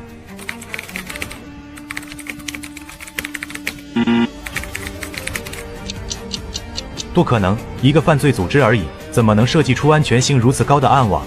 目前在短时间内，我还登录不了这个暗网。如果给我大概1周的时间，编写出专门的软件和脚本来，也许能登录这个暗网。登不上吗？那我来吧。小北，你还懂这个？略懂。胜哥，准备把手机录制打开，这个暗网应该是会限制录屏，只能用传统的拍屏方式了。我原本打算直接从服务器上将所有资料复制下来，但我发现这个暗网一旦有人尝试复制资料，下一秒所有的资料都会被清除删掉，而且将完全不可恢复。等会登录这个暗网后，贩毒组织的头目应当也就会立刻收到预警短信，所以等会我们必须抓紧时间。暗网界面的最顶端是4个可以跳转的选项，我粗略地看了一眼第1项的情报信息，立马点击第2个代理信息，出来了11个城市的代理人身份信息，上面是代理的名字，下面应该是他们上线在组织里的代号吧。一共出现了11个所属成员的称呼。难道这个贩毒组织目前扣掉屈鹏飞的话，还有10名成员？应该不止10名，至少是还有11名才对。高纯度面粉的源头是泸州市，但在这个联系界面中却没有泸州市的下线，所以我现在极其怀疑这个贩毒组织的头目目前就潜藏在泸州市中，正是由他带来并组建了这个高纯度面粉销售网络。牧师，你说都这么多年了，我好不容易才下定决心，准备要将魔都这块蛋糕狠狠地咬上一口，就连人我都筛选了好几轮，好不容易才确定医生有这个掌控魔都的能力，可最后这都还不到半天时间，就被人这样子揪出来，比以往任何一次考核失败的时间都要短。呵，看了那么多案例，结果还不到半天就被抓，实在是有够蠢的。有狗闻着喂过来了。这次是我输了，但只是一个服务器而已，你似乎也没赢多少，而且还提醒我了。K， 需要我去做点什么吗？你知道这么多年来，我为什么始终不让雕塑家负责魔都的业务吗？即便他从小就在魔都长大，甚至还是最早加入组织的元老之一。因为他是一名老毒狗，再加上社会名气和关系都不小，只要当了代理上线的头，很容易被警方发现和顺手出来吧。这些都是次要，最关键的原因是雕塑家就是纯粹的疯子，在他眼中打造作品就是最重要的事情。就比如这次，我只是让他解决掉医生，结果他最后做出了什么事？让医生在众目睽睽下坠楼而死，甚至还把20年前的案子视频放出来挑衅淮海的警方。罪犯挑衅警察，跟老鼠挑衅饿极了的野猫有什么区别？怕自己死得不够快吗？难道他不知道淮海刑侦队的林天想找他都想到快疯了吗？要不要我去一趟魔都，直接把这雕塑家解决了？不用，帮我通知下去，让其他人立刻切断和手下代理的联系。如果有身份暴露的危险，我不管他们用什么手段，必须把会暴露他们身份的人解决。没有得到我的命令，不准有任何的行动，更不准继续卖那些面粉。然后让蔷薇多帮忙做一些面具，因为后面可就是躲猫猫的游戏了啊。可惜这名单上面只有这个组织的下线信息，也只能把销售网络清除而已。是啊，没有把这个组织连根拔起的话，这种高纯度面粉就永远不会消失。对了，盛哥，你刚刚是不是还拍到了1.513碎尸案的内容？录到了，但只有刚开贴的一部分就被强行关停了。走吧，我们去找邻居汇报下情况。小北、阿胜，刚好你们2个都来了。我先说下，等会将会有官方媒体前来采访，询问这起坠楼案的各项情况，你们2个出面应付下就好了。我和上头的徐听刚刚又通电话好好商量了一下，决定给小北一个2等功，并且提前转正为2级警员。挖出了这么大的毒贩组织，本来以这种功劳完全能领个1等功回来，但徐听说了，这个毒贩组织至今都还在活跃中，颁出个1等功不太合适，暂且类功等后续一同奖励。阿胜也有个3等功，这些所谓的奖励其实并不重要，重要的是徐听和更上头的领导交涉后，决定要在明天以公安部红头文件的方式宣布开启各省市的悬案100日清剿行动。而100日清剿行动中，又以小北先前发现的几个城市为重，因为这些城市基本都潜藏着至少1位贩毒组织成员，只要能够将他们抓住的话，顺藤摸瓜也许便能彻底挖出这个贩毒组织。所以在这种情况下，最上头的领导还发布了另一个特殊命令，如果哪个刑侦队能率先侦破一起悬案，那将会以这个刑侦队为主体，从各地抽调最精锐的人员加入，建立真正的专案组。一切的资源和优待都为了做到件事，那就是清除这个庞大的贩毒组织。林局，刚刚随后我们就将暗网的情况以及记录下的代理下线信息汇报给了林天。如果上头要开启100日悬案清剿行动的话，今天就可以先把各大城市中那个贩毒组织的一线代理打掉。干得漂亮，小北，这样能给我们节省太多时间了，说不定还能从代理口中得到一些组织成员的线索。陆警官，你先前说侦破这起案件的难度并不高，看来即便是我们都没听过的意识控制犯罪手法，在你眼中都是破绽百出，导致我现在非常想问一件事，您觉得这世界上有真正完美的犯罪吗？完美犯罪，很抱歉，但凡是有人参与其中的案件，永远都不可能完美。所谓的完美犯罪，无非只是因为时间的流逝，亦或者科技的落后，导致被人臆想成那所谓的完美而已。在我的眼里，曾经没有完美犯罪，现在也没有完美犯罪，今后更不会有完美犯罪。呵，原来是来了个天才刑警，导致我这么多年的经营功亏一篑。没有完美犯罪吗？那我就等着你找到线索再来制裁我，但记住了，可最好要在我老死之前找到我啊。昨天深夜，公安部临时下达紧急通知，让相关省市的刑侦大队第一时间对那10名暴露的毒贩代理进行抓捕。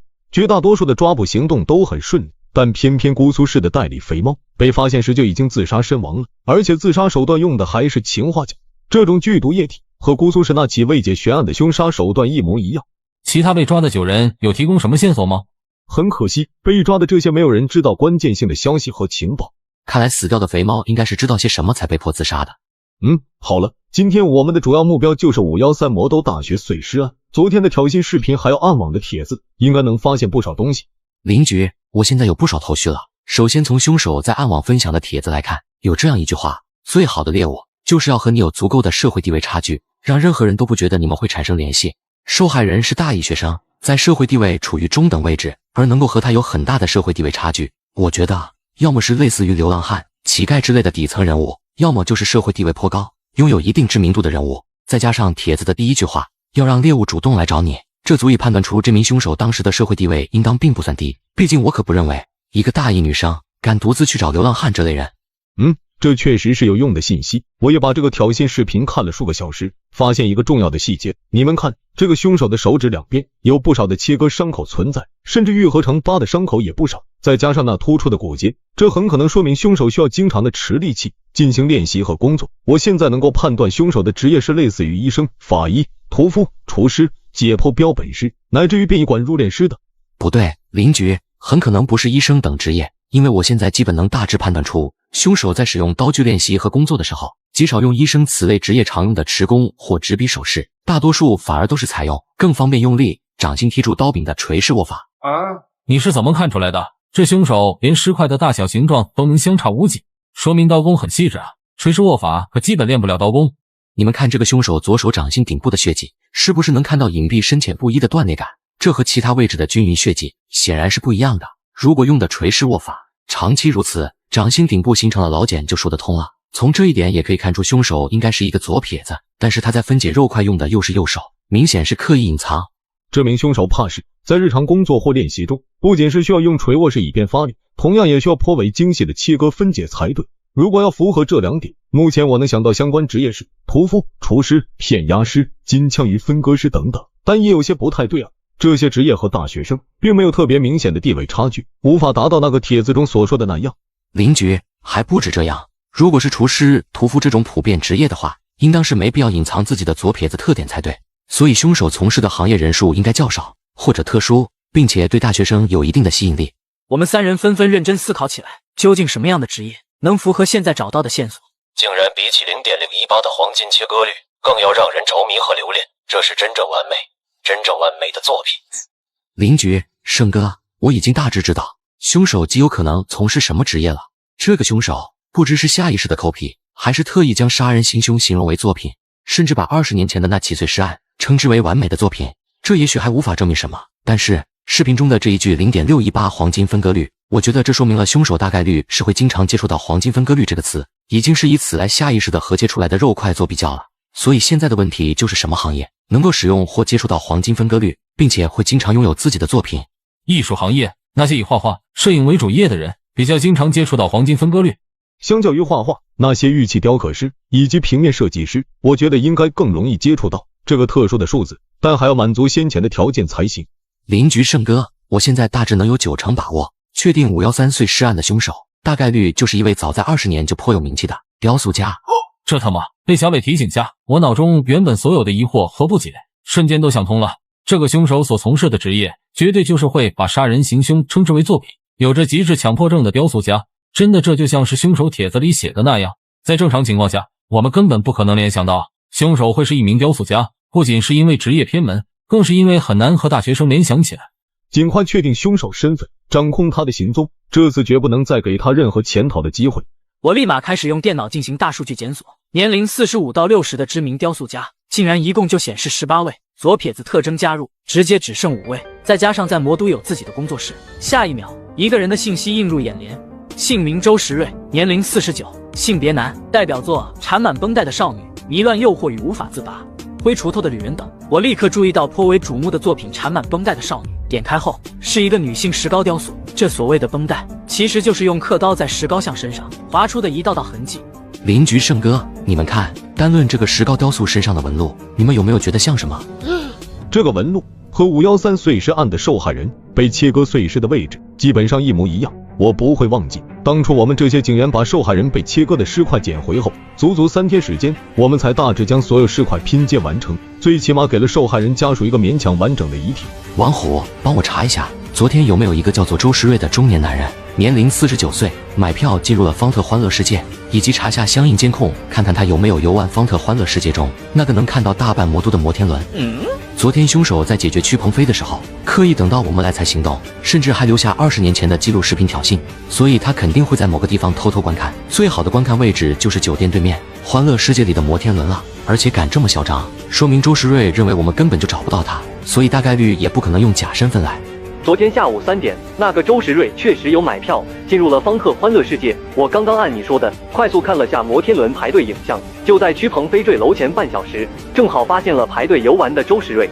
通过天眼监控进一步确定周时瑞的当前位置，我们必须要尽快掌握他的动向。现在虽然已经基本确定了犯罪凶手，但我们还是缺少关键性的证据啊，感觉即便抓到了，也很难给周时瑞定罪。我觉得线索应该不难找。刚刚我查了周时瑞的工作地点，发现他的工作室在非常偏僻的郊外锦江别墅，而且他的雕塑工作室不准没有预约就进去，甚至就连通风窗都没给自己留，说是创作时不想被打扰。最关键的是，足足20多年都没有换过工作地点，很有可能当初周时瑞就是在这个地方对受害人进行分尸。对于周时瑞这种偏执追求完美的凶手，绝对会在工作室中留下相关案件物品，以此来纪念这次完美的作品。林局，你有没有注意到一件事？20年前，我们刑侦队发现了受害人所有的尸块，但始终找不到受害人任何一块内脏碎片。你的意思是，凶手特地将受害人内脏收藏起来，用以纪念了？阿胜，不能等了，你现在立刻带上几个人，直接前往周时瑞的雕塑工作室，直接以藏有高纯度面粉的名义对雕塑工作室进行详细搜查。另外，千万要小心谨慎。明白了，我马上出发。呵，才黑进监控没多久就有收获了，这是要去找雕塑家了吗？雕塑家，你已经被发现了。淮海刑侦的人正开车去你的雕塑工作室，如果你想留下最后的作品，早点做好准备吧。K， 你放心就好，只要你跟我一样足够相信蔷薇的面具，那我就有足够的时间准备这个最后的作品。虽然我觉得他们根本就找不到我，因为真正的凶手周时瑞昨天就已经凭空消失了，还给他们在工作室中留下了专门用来纪念完美作品的礼物。雕塑家，先做好献身艺术的准备吧，这一次闻到位的高，可不是20年前你遇到的那一批。在徐长胜去周时瑞工作室搜查的同时，我和林天则来到了技术科。目前情况怎么样了？有没有找到周时瑞的踪迹？报告林局，目前就看到周时瑞独自走进方特欢乐世界，以及排队登上摩天轮的画面，并没有他从出口离开的画面。为了避免人脸识别的不稳定性，我刚刚和技术科的其他人也都将监控视频认真分析了好几遍，发现真没有和周时瑞面容相似的人出去，就连衣服、裤子等物品特征都没发现有相同的人。找不到，仔细看一下有没有戴着人体面具或者易容化妆的人，我就不信一个大活人还能平白无故的消失。让我也来看下周时瑞究竟用了什么手段才能够躲过这个天眼监控。然而我刚登录监控系统后台，竟然意外发现有个来自境外的 IP 地址，侵占了系统的最高权限。有点意思，阴沟里的老鼠都敢躲在房梁上偷窥了吗？林局，我刚刚在天眼监控的后台发现一个隐藏起来的境外 IP， 很可能是这个贩毒组织的头目在利用天眼监控观察着我们。听到这句话，林天顿时愣了下，有些说不出的惊愕和匪夷所思。在他从警这20年来，从来就没有听到过这么嚣张的罪犯，竟然敢入侵天眼系统，以此来监视警方的行动。阿全，立刻做一个反制手段，否则的话，我们这跟和那些罪犯名牌打斗地主又有什么区别？全哥，你先等下，这个境外的 IP， 我猜大概是用了好几层的肉鸡做跳板和隐藏，所以我先试一下，能不能把他真正的 IP 地址挖出来。要是能挖出来的话，那就可以确定他目前所在的地方了。随着一个个命令指示符的弹出，不到3分钟，我就突破了7层肉鸡跳板。这个 IP 地址也从境外解析到了国内徽省。30秒后，又一层 IP 地址被拨开，地址已经定位到徽省泸州市。又过去30秒，定位到泸州市的苍山区。就在这时，突然响起传输失败的提示音。好可惜，竟然就差最后一步。全哥，不算可惜了。其实，当我突破3层肉鸡跳板的时候，对方就已经察觉到异样了。只不过，他一直在寻找木马病毒来源，企图阻止我的突破。后面当他发现完全无法阻拦我的突破，担心就连关电脑都来不及，只能选择最后手段了吧？最后手段？邻居，对于这种顶尖的黑客来说，基本都会将笔记本设置为服务器或热点，一方面是为了方便工作，另一方面也是为了被发现后方便采取最终手段砸电脑。呵呵，很好，很好啊，陆小北，这已经是我第2次输给你了。这么多年来，你是唯一能让我连砸2次电脑的人了。但我可希望你千万不要真正的让我走向极端，否则的话，呵。与此同时，林天在联系泸州市苍山区刑侦队，告知贩毒组织头目的事项。我则快速过了几遍欢乐世界出口的监控，还真没有发现周时瑞的踪迹。接着我又着重看鬓角细节，判断出园的游客中是否有戴人皮面具的情况。可连续看了3遍视频，都没有发现问题。真就凭空消失了吗？除了易容伪装、人皮面具，还有什么方式能逃离监控，迷惑警方的视线和判断？以周时瑞的犯罪智商，应当早就想好了如何100%躲过警方的搜索和追击。他也很清楚进欢乐世界容易，出欢乐世界困难，所以最好的处理手段就是进来的时候是虚假的烟雾弹，出去的时候则是绝对真实的面容和身份。这一刻，我猛然回忆起在网上所找的周时瑞照片和他昨天入园时的画像，在外貌上并没有多大差别，也没有半分苍老的痕迹。真有点意思，隐藏伪装了这么多年，原来就是为了在这种关键时候用吗？王虎，你现在马上帮我收集下大概这5年来周时瑞所有的照片或者影像资料，并且查下他是否有长期没出现在公众场合的情况。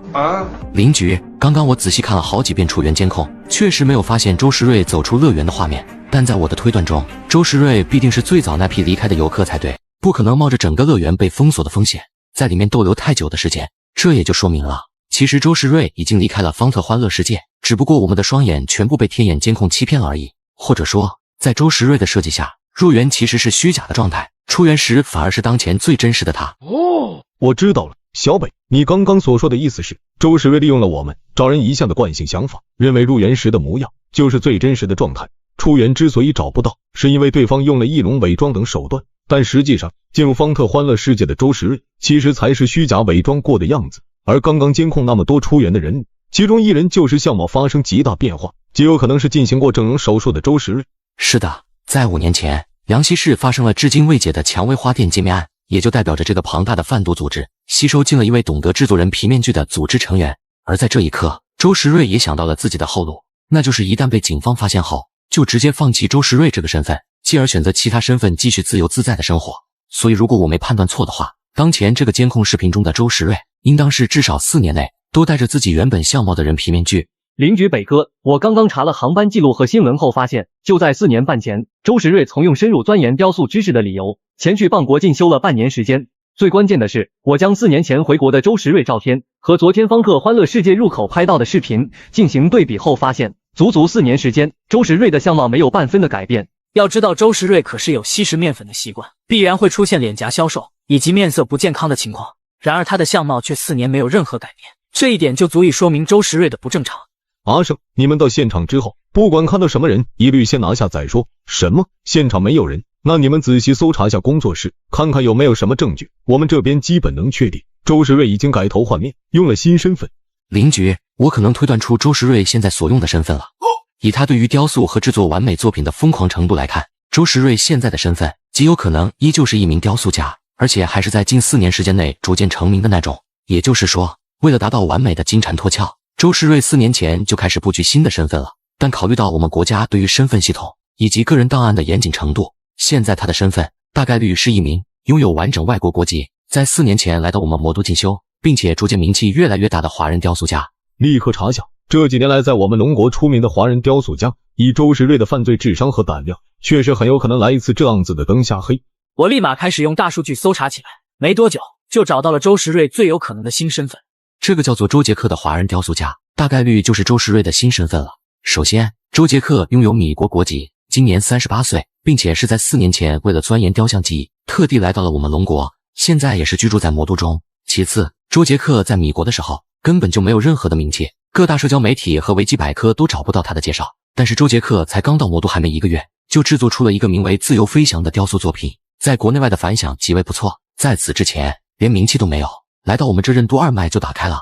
我还关注到了，只要周杰克参加的会议和展览，就绝对没有周时瑞的身影。同时周时瑞参与的各种交流会也不曾出现过周杰克，即便是他们2人都被邀请，理应都要参加的会议。看来马上就要把他揪出来了。小北，你立刻通过票务信息查下近几天有没有周杰克进入方特欢乐世界的信息，然后再看一下出口监控有没有这个所谓周杰克出园的记录。王虎，查一下周杰克的暂住地点以及各大酒店有没有他登记居住的信息。现在必须抓紧时间，一边确定周杰克的身份，另一边锁定他的位置才行。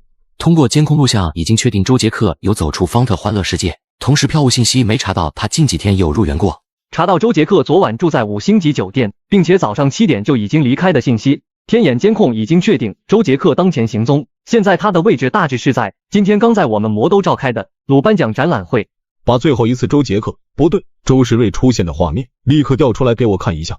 这就是周时瑞最后一次出现在天眼监控中的画面，我目前正在进行实时监控，已经是能够确定，在进入淮海艺术馆之后，周时瑞至今都还没有出来。今天的淮海艺术馆正在进行展览会，周时瑞的新身份周杰克就是展览会邀请的嘉宾之一。技术科继续远程支持，给我死死盯着淮海艺术馆，一旦周时瑞离开或者有其他的异动，立刻告知给我。然后小北，你和我一起带队前往淮海艺术馆，这次是必要将周时瑞缉捕归案。现在就有请我们来自米国的华人雕塑家周杰克先生来为我们讲述和分享他对于周时瑞大师的鲁颁奖作品《缠满绷带的少女》究竟有什么样的看法和理解。掌声有请周杰克先生。所有人不许动！周时瑞，现在你已经是无路可逃了，立刻停下你当前的任何动作，蹲下抱头等待缉捕。还是说你打算装死不认账？需要我称呼你为周杰克吗？哈哈，现在让我们看向这个名为缠满绷带的少女的雕像。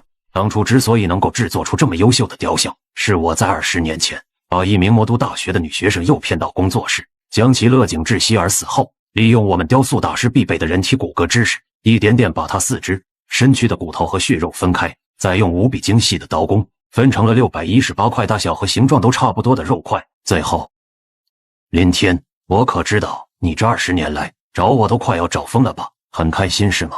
大名鼎鼎的513魔都大学碎尸案，今天终于要破了是吗？但你必须等我把我这辈子最得意、最重视的作品介绍完，我才会乖乖的跪下来双手抱头。最后那个人的内脏已被我塞到了雕塑里，这才是作品最出色和完美的地方。等会我打算和这个作品彻底的融合在一起，我要把自己的内脏掏出来，亲手塞到这个雕塑里面，这样的话，我将同样成为史上最完美作品。该死，你们可真该死啊！竟然毁掉了我作为最后一个完美作品的机会，你们！看着现场的一片狼藉，我们的心情都有些复杂。这周时瑞到底得有多么疯狂和极端，就因为坏了他最后的好事，竟然没有丝毫犹豫的选择了自杀，似乎完全不惧死亡。自杀的前一秒都在惦记着作品的事情。把现场拍照并收拾干净，尽可能的回收弹头以及碎片，到时候还需要进行身份比对。其实刚刚我早就应该要想到，周时瑞很可能在自己身上绑了这东西，花了这么多的功夫，结果只让周时瑞付出了20年前案件的代价，却没有从他口中挖出那个贩毒组织的任何情报和线索。其实即便我们知道周时瑞身上藏着东西，也没有办法阻止，因为刚刚周时瑞都没有任何的犹豫，明显是早就做好了自杀的准备。我非常怀疑，其实那个贩毒组织的头目早就知道周时瑞是这样疯狂的性格，宁愿自杀也要留着完美作品，所以在周时瑞很可能暴露的情况下，他才没有派人来将其处理掉。理智角度看，倒是不需要抱怨刚刚做的不够好。既然我们都能找到20年前未解悬案的凶手，那么其他事的悬案又能有什么难度？其实我都已经开始有些期待了，期待把所有老鼠揪出来的那天。明天应该就要组建专案组，真正的全力追击这群下水道的老鼠了。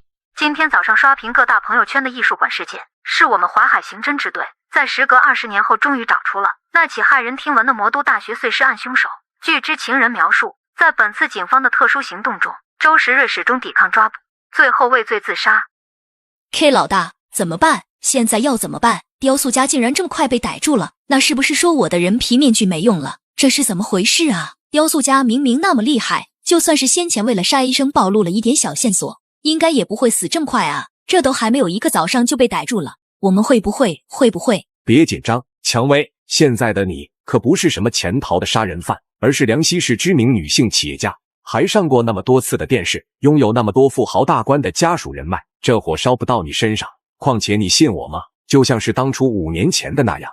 相信，我当然是相信 K 老大。那现在雕塑家已经没了，我要做什么？要准备什么退路吗？不用准备退路，你只需要多准备一些面具，虽然那些最厉害的猎犬已经知道了这个东西，但人皮面具依旧能轻松躲过不少失去嗅觉的家犬。然后继续当好你那成功的女性企业家、美容院老板就可以，其他别担心，一切都交给我。毒药，从现在开始，你接下去的每一步行动都将由我来指挥。雕塑家已经现身给艺术，接下来他们很可能会组建专案组，进一步追查我们组织。下一个目标大概率就是暴露出最多线索的你了。而且这次和之前不一样，那些狗东西中来了只嗅觉敏锐的硬茬子。如果你想要躲过这一次，那就一切按我的命令行动。首先就是第一件事，给我好好的回忆一下，之前解决肥猫的时候，有没有留下什么不该留的东西？这次能这么快的侦破513魔斗大学碎尸案，多亏小北了。但先前就说了，所有功劳都以累功计算，等案子结束再一同颁发。刚刚和徐婷沟通确认后，专案组将会以我们淮海刑侦为基础建立，这不仅是荣誉，也将拥有极大的权力。最关键的是，我们必须要以最快速度侦破和挖出这个贩毒组织腐烂的根。通过先前的案件表现，我和徐婷一致认为，本次专案组的副组长由小北来担任最佳，并且负责指挥整体的追查方向。阿胜则负责调动协助力量，联系特警、消防、急救等特种职业。我们不讲究什么警衔高低，只讲究破案效率。至于组长的话，则是由我担任，但我也只是为了让这个专案组能够名正言顺。毕竟可从没有刚转正的警员担任专案组组长的先例。所以小北，你觉得这剩余的10起悬案究竟从哪一起率先入手较好？等你确定后，我们就第一时间入驻相应城市，并且各地抽调的刑侦人才也将会同时赶赴而来。我随即毫不犹豫地看向大屏幕，上面写着林天刚刚特地整理出来的10起未解悬案。在我目前的设想中，将已经成为冰冷尸体的屈鹏飞和周时瑞排除，这个庞大的贩毒组织应当还有11名成员。除了那10位我们知道代号的成员外，就在泸州市苍山区的某处地方，还潜藏着精通黑客技术的组织头目。首先，能够组建这么大的贩毒组织，还有那表现出来的谨慎，以及没有留下可突破的未解悬案来分析，直接擒贼先擒王的可能性，应当是非常低了。目前我们必然是要从其他10起案件入手，只要抓到一点线索，就顺藤摸瓜挖出整个组织的烂根。但必须要警惕一点，那就是这个贩毒组织的头目利用各种途径所得到的情报，来帮助其他的组织成员潜逃，或者提前解决掉暴露的成员。帮助潜逃？小北，提前解决暴露成员我能理解，但这帮助潜逃又要如何做到？按理说，在排除公安内部有丧失党性、勾结罪犯的蛀虫后，我们的案件进展和追踪行动起来，怕是就连治安民警都不知道吧？阿胜，你对这个贩毒组织的嚣张以及棘手程度还是有所低估了。昨天在你带队去周时瑞工作室的时候，小北发现我们魔斗的天眼监控系统，不对，应该说是所有与这个贩毒组织有关城市的天眼监控都被这个组织头目入侵了。刑侦队的警车去向、便衣安排的位置都会被他彻底知晓，并以此来提醒相应的组织成员。其实除了天眼监控外，还有很多渠道和办法能够得知我们警方的大致动向，就比如搜集各大城市的实时媒体平台，将关键词提取出来。因为当我们警车大批开往某处的时候，以我们龙国民众爱凑热闹的好奇和习惯，必然都会拍摄下来，发到网络平台上面，这样便可大致知晓我们警方要进行的抓捕地点和行动。还有放弃入侵天眼监控，选择黑进众多民用的门头监控，也是能够得知我们的大致动向。小北，按你这么说的话，岂不是我们始终是处于明牌阶段？这样对我们抓捕行动很不利啊。确实不利，但这也是一个好机会，麻痹其他罪犯成员的机会。如果在明面上，我们把警力和资源都放在某起案子，那这个热衷于收集我们警方信息的犯罪组织头目，会不会给其他成员传递出暂时安全的假消息？藏起来的罪犯不好找，但要是那种自以为安全、大肆露面的罪犯，我觉得寻找起来应当会没多么困难吧，而且还能让这个组织的成员开始怀疑起那个头目一向的精准判断。好，小北的这个想法好啊，看似在大举突破某起案件，实则暗地主攻另外一起未解悬案。这样的话，我们活捉组织成员的机会也会大大提升。我可不信这个贩毒组织的每一位成员都能够像周时瑞那样，能毫不犹豫的自杀。小北，按你的意思是，我们专案组看似大张旗鼓的去往姑苏，全力的侦破这起私人影院情话假凶杀案，但实则却转移主攻目标。因为从目前的情况分析，姑苏市的肥猫刚被解决不久，而且行凶手法也差不多，其实是非常有利于找出凶手。这个贩毒组织的头目大概率也已经在给这个毒药出谋划策，那要主攻的案件，你现在已经是有想法了吗？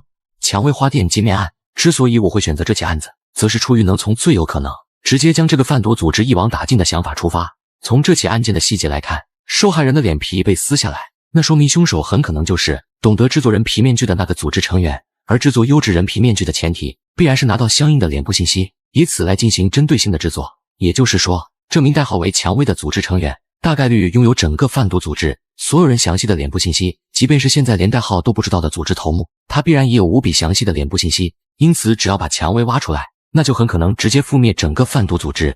林局，胜哥，我觉得就这样处理吧。虽然从目前来看，姑苏市的毒杀案线索最多，但实际侦破起来，怕是没有所想那么简单。毕竟那个谨慎的组织头目，怕是早就开始协助这个毒药了。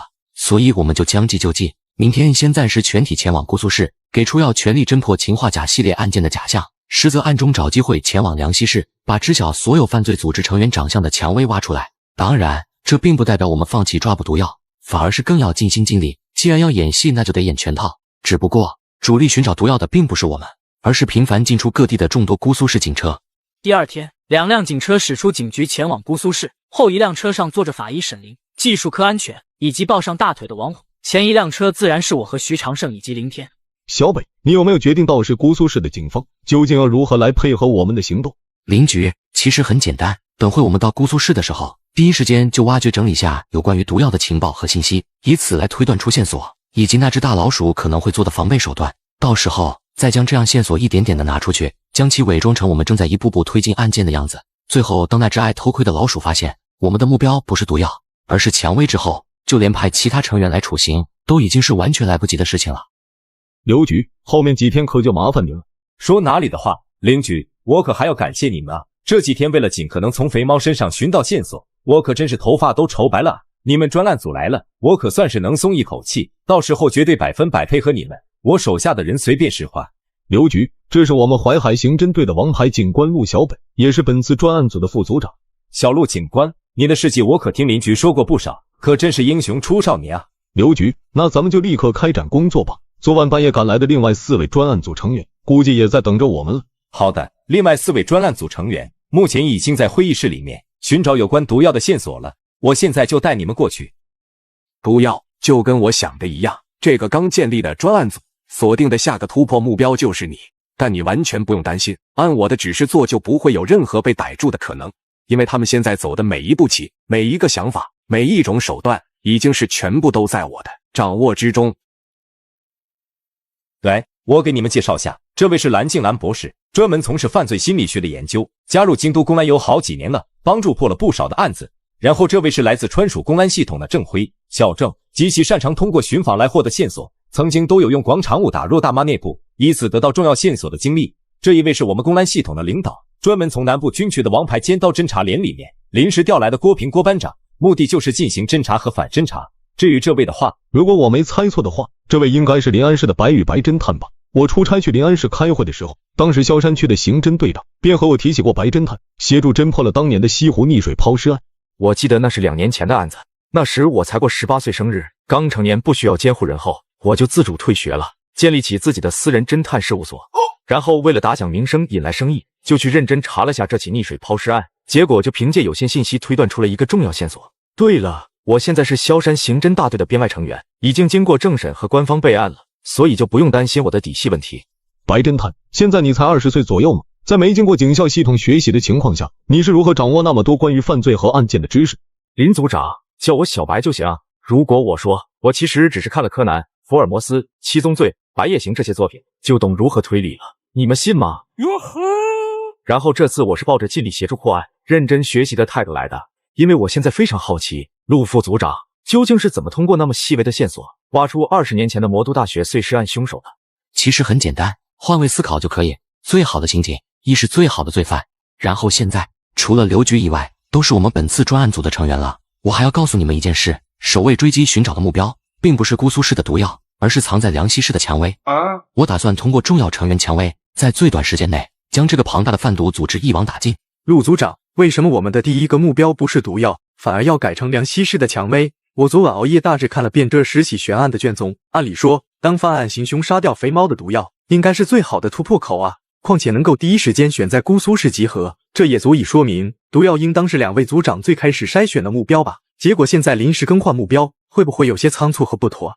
不只是郑辉，另外3位专案组成员明显也需要一个合理的答案。随后我就跟他们解释了一遍犯罪组织头目利用监控掌握警方行动以及选择蔷薇作为主攻目标的原因。众人听完也都明白了我的意图。犯罪组织的头目非常的聪明，所以我们还是要拿出点线索给他看看，把戏演得更真一点才可以。这样吧，有关于毒药的悬案，小郑和小白留在姑苏，负责实地探访以及推断线索。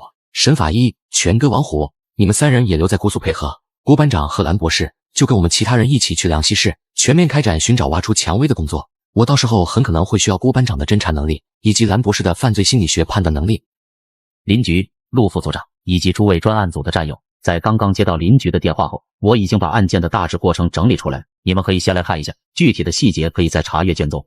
随即我们都认真地看着投影上关于蔷薇花店揭面案的大致经过。死者是花店老板，致命原因是一把刺穿心脏的剪刀，死亡时间是当天凌晨1点，切割受害人脸部的工具则是花店必备的裁纸刀，现场没有发现凶手指纹。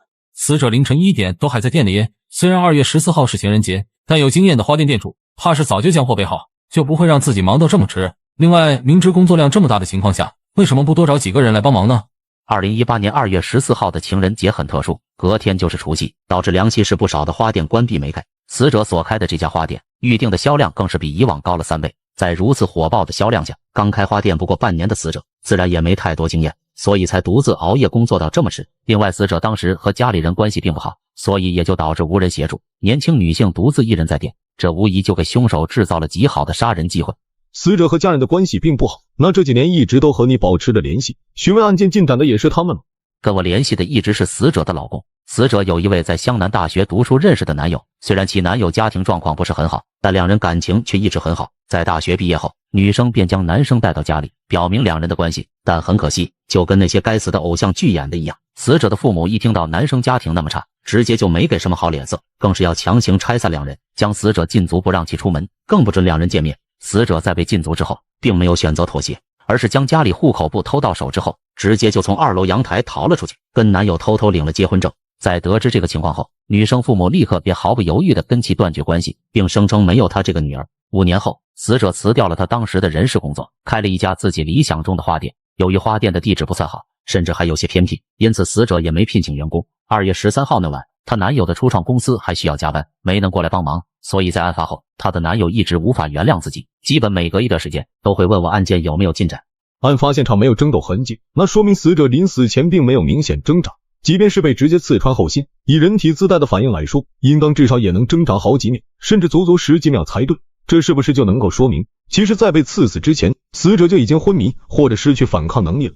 从犯罪心理学的角度来看，如果死者在受到致命伤害的时候没有反抗和逃避的动作，那大概率是有3种可能。第一种可能，死者在受到致命伤害前其实就已经死去了，后心的伤口是用来迷惑视线。第二种可能，死者被控制了无法反抗。至于第3种可能，也是我目前最怀疑的一种，在犯罪心理学的角度里，受害人如果对凶手的身份太过惊愕和失望，那一瞬间所爆发出来的哀伤也将会超过自身求生的欲望，而既然没有求生欲望，自然也就不会挣扎，宁愿就这样死去。能让死者放弃挣扎的人，会不会就是他的亲生父母？他的男友说不定也有一定的作案可能。这种可能性不高，从死者敢于跳楼、偷户口簿结婚的做法来看，他的性格应该是比较要强，更有自身的坚持，即便是父母大概率也无法让他放弃挣扎，现场肯定不会如此干净。至于男友的话，暂时就不考虑了，毕竟能够每隔一段时候问高局案件情况。如果凶手真是死者男友的话，那单从这心理素质来说，真有些让人不敢想象，概率实在太低了。然后我还注意到一个重要细节，当天绝大多数花店销量上涨了2倍左右，而死者的花店却上涨了3倍，这很不正常。因为死者的花店新开没多久，都还没积攒下多少回头客和名气，再加上死者的花店地址比较偏僻，在这些前提下，死者的花店为什么订单增长这么多？陆副组长，当初我们也查过订单问题，但是没查出什么问题，并没有看到某个电话号码下单了众多花束的特殊情况。既然不存在重复下单，也有真人接听电话，那我感觉订单造假的。高局，我们已经是能够非常确定，这个贩毒组织头目就是一个极其厉害的电脑黑客。那利用黑客技术伪造出虚拟号进行下单，那应该也不是什么难事。当然前提是这个贩毒组织头目愿意帮蔷薇做这件事。如果是其他的组织成员，也许贩毒组织的头目为了验证成员的犯罪能力，不会选择去协助杀人。但如果是这个蔷薇的话，我觉得这个贩毒组织的头目也许是会愿意出手帮忙，因为单说人皮面具这个东西就足够让他出手帮忙了。小北，我觉得你的这条路可以，但问题就在于要如何验证订单的真伪性。这已经过去5年了，就算让电商平台配合我们，估计都查不到了。林局，这你就说错了，现在过去了5年，恰好更容易查出订单有没有问题。那个贩毒组织的头目绝对不可能将那么多下单的虚拟号维护到现在。所以我们只要拿到当初有下单的号码，选择几个或10几个拨通下，便可以轻松的验证这个猜想了。这个可以，我们当时这些下单的电话号码都有保留取证。随后我们纷纷掏出手机开始拨打起了电话，结果毫无意外，我们拨打了10几个号码，全都是空号。陆副组长，看来真像你说的那样，这些订单全部是假的，都是凶手特意预定，只为了让死者独自一人深夜在花店中，以此来设计最好的行凶机会。这说明凶手应该是非常了解死者的个人信息，至少凶手是知晓死者没有聘请店员，当天更没有人可以协助的。但感觉凶杀现场的问题还是没有解决，也没有合适的结果呀。这时我注意到屏幕上的订单截图，猛然发现最后的那些虚假订单所买的花都很奇怪，倒数的10多个订单中，预定的百合花数量明显比前面多了不少。高局，你能不能把案发现场的照片调出来，让我大致看一下？好的。下一张，下一张，下一，等会，我可能已经发现死者没有反抗的原因了。你们可以仔细看一下这张照片，能够清晰看到地面有些许散落的花朵和碎枝，除了常见的玫瑰、百合、蔷薇等花以外，我在这张照片中发现了一种含有剧毒的花朵，那就是形似百合的曼陀罗。曼陀罗花有剧毒，无论是花瓣、叶子、花蕊还是香气，都蕴含有各种各样的毒素。按理说正常的花店也不可能特意进曼陀罗花，也不可能拿出来售卖啊。郭班长都说得很对，花店肯定是不可能进曼陀罗花，但要是被人混在百合花里面送来呢？刚刚那张电商后台的订单能够清晰发现，在倒数的那些预购订单中，百合花的需求量要比情人节最常用的玫瑰都要多上不少。另外，由于这些订单全部都是最后下单，那也就代表着死者会在最后处理这些单子。在当天那么忙的情况下，我认为死者肯定没时间检查送来的花，因此在一整天的时间里，死者都闻着曼陀罗的有毒花香。但由于白天肯定都开着门，所以花香浓度不高，还不至于让他陷入昏迷。可到了晚上，温度低，无论为了安全还是保暖考虑，死者都会把店门关上，这下子曼陀罗的花香散不掉。虽然在行凶杀人后，凶手特意将所有的曼陀罗花带走，但那朵不小心掉落在角落的曼陀罗花却给了最大的突破口。通过这个曼陀罗花，现在我还能大致确定一个重要的凶手画像。凶手大概率和死者关系并不差，至少能了解他的现状，更是能够在将近年关的深夜时间点得到死者的同意进入花店。能让死者自愿开门，将已经基本断绝关系的家人排除掉的话，那目标大概率就锁定在发小、闺蜜以及朋友上面了吧。同时还能有途径知道死者的男友因为要加班到很晚，到时自然就是最完美的行凶机会。只要彻查死者的交际圈，我觉得挖出那个凶手也许也并不算难。徐警官，你说的很有道理，但我们认真查过死者的交际圈，很可惜的是根本就没有什么突破口。死者在梁溪市的朋友都有极其完美的不在场证明。高局，我想要问一下，在案发的当天晚上，死者男友为什么加班那么迟？根据先前的描述，死者男友应该是自己开了间初创的电子公司，按理说临近年关不会忙才对，除非是有人特意搞出事，希望死者男友没办法来到花店，制造出完美的行凶机会和场合。如果我没记错的话，死者男友所开的初创公司当时做的产品是防盗门可视电话通讯，结果不知道是怎么回事，好像在临近年关的那几天出现了大范围的通讯瘫痪，无法建立通讯链接等等。后续查明原因，确定是遭到了同行攻击，通过远程攻击可视电话的无线网卡漏洞，让通讯链接出错。说到这里，高超猛然停下话语，脑中立刻想到了那个贩毒组织头目，极其擅长黑客技术。所以我现在非常怀疑，蔷薇之所以能轻松进入花店，当时很可能是戴了死者男友模样的人皮面具。小伟这个猜想其实很有可能，尽管有曼陀罗花的迷醉影响，但也不至于让死者连脸都分不清楚。所以在当天深夜，只有见到非常熟悉、完全不设防的人，死者才可能将门给打开。但在已知熟人作案的情况下，为什么在杀害死者之后，蔷薇还要报复性的将死者脸皮剥下？如果单纯只为了通过那个贩毒组织考核，我觉得应该没有必要做到这种程度吧。结合犯罪心理学分析，蔷薇将死者脸皮剥下来的病态做法，很可能是出于嫉妒或者报复心理。为了报复并让死者在绝望中死去，蔷薇很可能当时就是戴着死者男友模样的人皮面具。在死者的心中，男友的重要性无可比拟。如果当时在死者的眼中看到是自己的男友要杀他，那么心死的痛苦会远超求生欲望，这样自然也就不会反抗，导致凶杀现场没有争斗痕迹。现在我们能大致确定蔷薇就是死者的好友或是闺蜜，那么问题来了，懂得用剧毒的曼陀罗花来让死者陷入意识不清楚的迷醉状态，同时还懂得用百合花来对剧毒的曼陀罗花进行掩盖，甚至是还有渠道拿到曼陀罗花，在死者的众多好友闺蜜里面，有没有能接触到这些特殊植物的人？在我后续的了解中，死者之所以会想开花店，其中最重要的原因就是他大学所学的专业就是与花草树木有关的园艺专业，或者说因为喜欢花草树木，所以死者才特地选择了这个园艺专业。我觉得这个代号为蔷薇的凶手，很可能就是死者同专业的大学同学，甚至是住一起的舍友都有可能。林局、高局，我已经有大致的寻找想法了。结合刚刚的推断线索，蔷薇和死者两人的大学专业一样，都是园艺学。众所周知，这种专业基本都找不到对口工作。就像死者为了生活，之前做了5年的人事工作，而凶手如果不出意外的话，应该是从事和人皮面具沾边的工作，并且技术水平应该是颇为不错，这样才会被那个贩毒组织头目所注意到。在我们读书的时候，园艺学基本都是分数最低，也都是大多数人被调剂过去的专业。如果说蔷薇的家庭经济条件并不好，结果又被调剂到园艺这种极难找工作的专业，本就处于痛苦状态中，结果又发现住在同舍友的死者用着足以报考众多热门专业的分数，为了所谓的喜好就报考自己当时痛恨的园艺学，这个刺激将会有多大？而且在后续的了解中，又看到死者的经济条件比起自己优越太多，这种或多或少积攒下来的嫉妒心理，其实完全能够变成行凶杀人的理由，因为嫉妒真能把一个人变成魔鬼。从毕业工作上开始找，会不会是化妆师、美容师之类的相关职业？不太可能，蔷薇能把死者脸皮那么完整包下来，这可比单纯的杀人难得多，说明他的心理素质极强。如果是蔷薇家庭条件不好，会不会为了尽快赚钱，选择去做一些收入较高的特殊职业，比如说入殓师？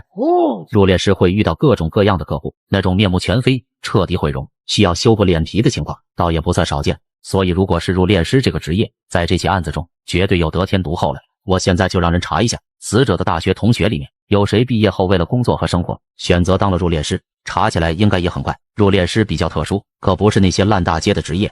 说完之后，高超便立刻拿出手机，开始联系技术科人员，没一会就得到了想要的结果。找到了，死者同专业的班级同学中，真有一位从事入殓师的女生，而且曾经还是死者的舍友。根据技术科的筛查，只有死者曾经的舍友户籍地在大庸市的蓝玉娟有重大作案可能。因为在毕业后，蓝玉娟的家庭出现了变故，父亲失去了劳动能力，所以刚毕业的她在父母的要求之下，就背上了亲弟弟高中学费和生活费的巨大负担。但园艺学毕业的她根本就找不到适合且薪资较高的工作，因而在机缘巧合之下，成为了大庸市的一名殡仪馆入殓师。最重要的是，根据蓝玉娟所购买的车票和机票来判断，在死者遇害的3个月前，她曾来过一趟梁溪市，但也仅只待了2天时间，便又回到了大庸市。如果我没猜错的话，在那次来到梁溪市的时候，蔷薇大概率就拿到了死者男友的面部信息，以此来制作相应的人皮面具。因为无论制作技术怎么好，肯定都需要拿到具体的面部信息才行。我觉得问一下死者男友，在那段时间内，他是否有和这个蓝玉娟见过面，这样的话，有助于我们进一步确定案件细节。高局，是有线索了吗？这是您第一次主动打电话给我，是不是找到杀害小蕊的凶手了？温老板，在讲述有关于您爱人的案件之前，我想先确认一件事，你认不认识一个叫做蓝玉娟的人？同时回答我下，在当初案发的3个月前，蓝玉娟是不是有见过你们？认识，肯定认识啊。玉娟是我和小蕊的大学同学和朋友啊，更是小蕊大学4年的舍友。在死者男友的讲述下，蓝玉娟在大学时曾对他表达过暧昧，但他眼中只有自己当时的女友，所以毫不犹豫地拒绝了。蓝玉娟曾偷偷用过死者的化妆品，死者发现后并没有揭穿，后面反而送了一套给蓝玉娟，但被其认为是羞辱，并且蓝玉娟在5年前，死者婚后没多久就出国留学了，直到现在还在更新有关国外生活的朋友圈内容。温老板，当初你之所以没选择蓝玉娟，很大原因是不是因为蓝玉娟的相貌并不出众？并不是这样，蓝玉娟的相貌也很不错，在其他专业也许是能够当得上班花，但跟小蕊比起来的话，不对，应该是没有可比性。因为当初他们俩走在路上的时候，绝大多数人都只会看小蕊，而不会看站在旁边的蓝玉娟。温老板，麻烦你把蓝玉娟朋友圈的内容和信息截图发给我下。另外，麻烦你就当这通电话没发生过，绝对不能去联系或询问蓝玉娟，以免打草惊蛇，给我们的后续工作带来麻烦。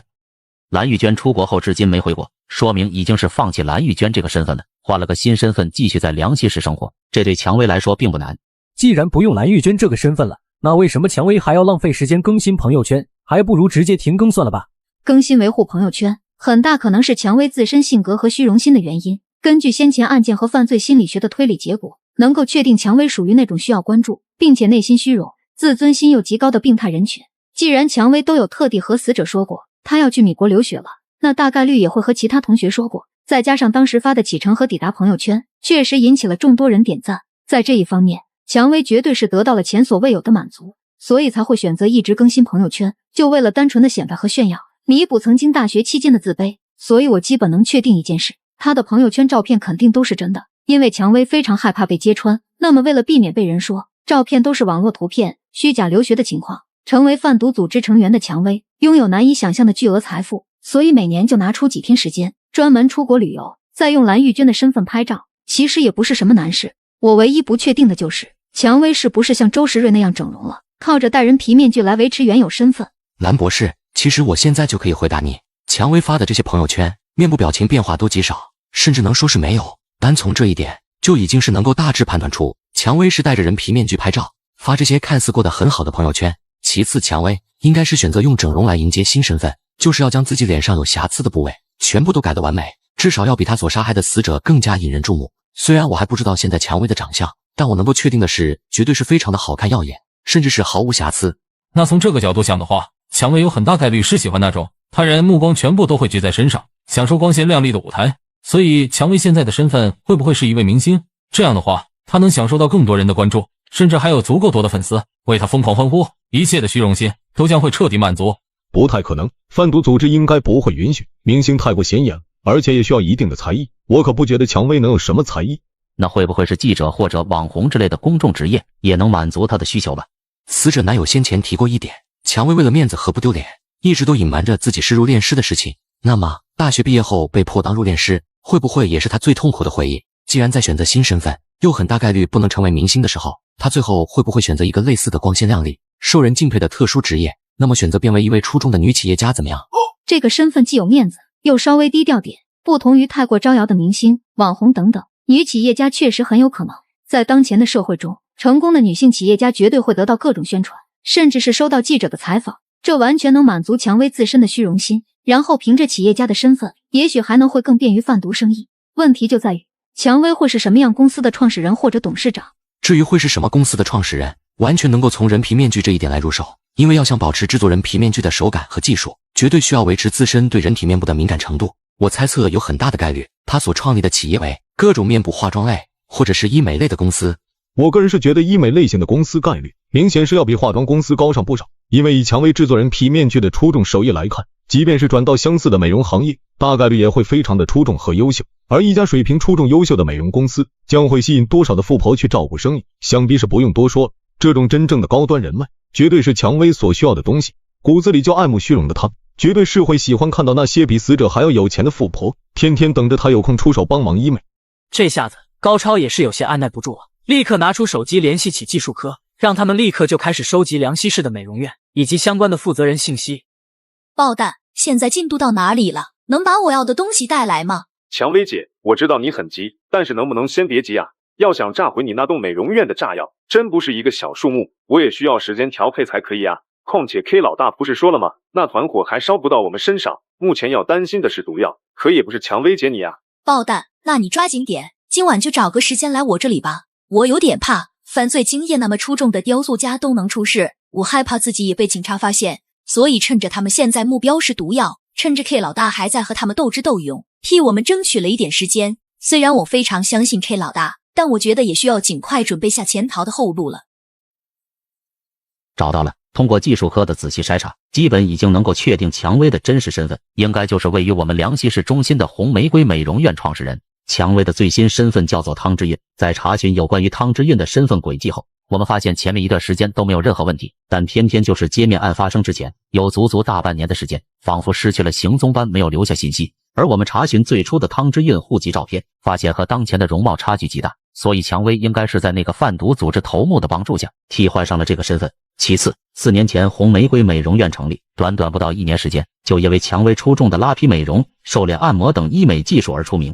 汤之韵的名声大噪，又因为30多岁没结婚的缘故，成为不少媒体传播的女性力量代表，参与了不少的采访。以上这些重点都能符合我们对蔷薇的推断细节，但最重要的是，通过签证和出入关的信息查询，我们已经是查到了这个汤之韵每年都要出国旅游至少2次，而且大多数目的地都是米国。另外，出国时间和蓝玉娟发朋友圈的时间也相差无几。高超越说越激动，5年的悬案终于确定凶手了。汤之韵名下没有任何房产，只有美容院一家店，那是不是就代表着蔷薇平时就连吃住都在美容院？这样的话，我们就没有办法等到蔷薇下班，找到恰当地方再进行抓捕，必须要在美容院里面控制住蔷薇了。现在是晚上8点左右，正是美容院客人最多的时候，要是进行抓捕行动，怕是会引发不小的问题和危险。那我们干脆等到晚上11点，等到所有客户离开后再进行抓捕更为合适。目前我有2种抓捕想法，第一种就是跟邻居刚刚提出的一样，但这很难做到让蔷薇毫无察觉。也许蔷薇会像周世瑞一样自杀，或者其他别的突发意外。至于第二种抓捕方案的话，我希望能找一位经常在红玫瑰美容店消费的女富豪协助，通过他们很有可能直接面对面接触到蔷薇，这样也能直接拿下蔷薇。如此一来，不需要声势浩大的强行闯入美容院，更不需要担忧蔷薇畏罪自杀，导致线索又被提前一步掐灭。小北，如果是采取你刚刚说的第二个方案，那我们最多能派几个人跟随，如果太多人跟着一起去，那就会太过明显，极有可能直接让蔷薇提前醒来。所以你打算派几个人实行第二种方案，还要保护那位协助我们的女富豪人身安全？只需要我一个人去就行了。蔷薇虽然心狠手辣，但她目前也许还认为自己是处于安全的状态中，最多也只是有点恐慌罢了。所以只要不出意外，她肯定不会拒绝女富豪的生意，更不会觉得我们警方已经盯上她了。有心算无心的情况下，我有100%的把握直接拿下蔷薇。小北，你不能冒这种险，我去吧。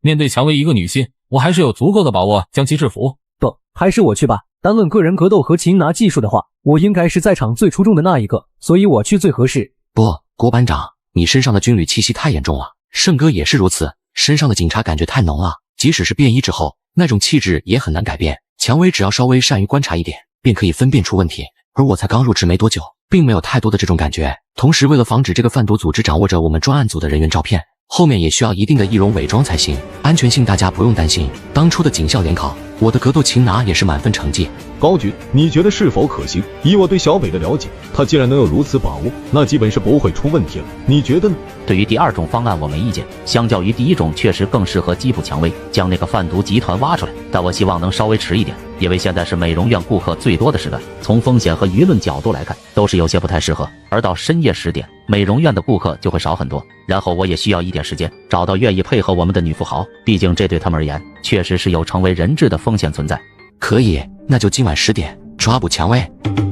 这是董琴，董老板，曾经当过8年的女兵，退伍后就回到了梁溪市，跟着家中长辈做起了生意，也是蔷薇的重要客户之一。由于董老板之前当过兵，所以非常清楚抓捕毒贩的重要性。在我说了需要他来帮忙后，没有迟疑，立刻就来了。董老板曾经当过兵的事情，从未跟任何人说过，不会让蔷薇引起怀疑。有心了，高局。董老板，这位是陆小北，陆副组长。等会你要和他配合，进入到红玫瑰美容店，对汤之韵进行抓捕。陆组长，等会我们可要好好配合，必须要直接拿下蔷薇。为了圆满完成这退伍后的首个任务，我可是都特地找家里人借了平时我都不爱开的跑车。说起来，我可真没想到汤之韵竟然会是如此恶劣的杀人犯。之前见面那么多次，如果能直接发现把他抓住，那可就方便多了呀。不用可惜，董老板，等会只要你能让蔷薇出来见你，那他绝对也跑不掉。晚上10点，数辆坐满警察的私家车停在路边，远远地盯着美容院，随时等待着命令。而我则以董琴的助理身份，顺利来到包厢，等待蔷薇的出现。董姐，今天咋这么晚才来？这是工作太忙了吗？还是说刚和旁边的这位小帅哥运动完，所以累得要来放松一下？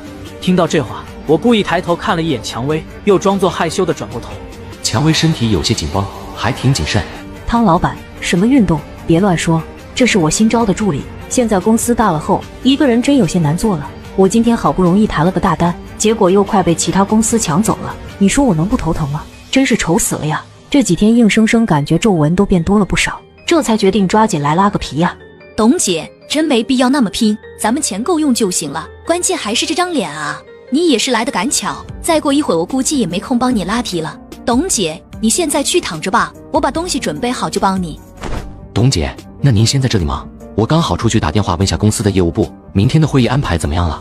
快出去吧，小帅哥，你老板估计也不想让你看到拉皮时候的丑样子，先去外面坐一会吧，估计1个小时左右就可以搞好了。你觉得我该叫你蓝玉娟好呢，还是蔷薇？制服、脚枪、卸掉下巴，一套熟练的动作，短短不到3秒完成。蔷薇已经控制，你们直接来3楼5号包厢就行了。很快，警方控制住美容院后，一行人也来到包厢。陆副组长，你应该没受伤吧？高局，哪能受伤啊？陆副组长的擒拿手法真太夸张了，我连出手的机会都没有。虽然我把蔷薇的下巴卸了，但我们要趁着那个贩毒组织头目还没反应过来，抓紧问有关于那个组织的事情，希望能直接顺利挖出毒药或者其他成员，乃至于头目的位置。所以这就必须要让蔷薇可以说话才行。为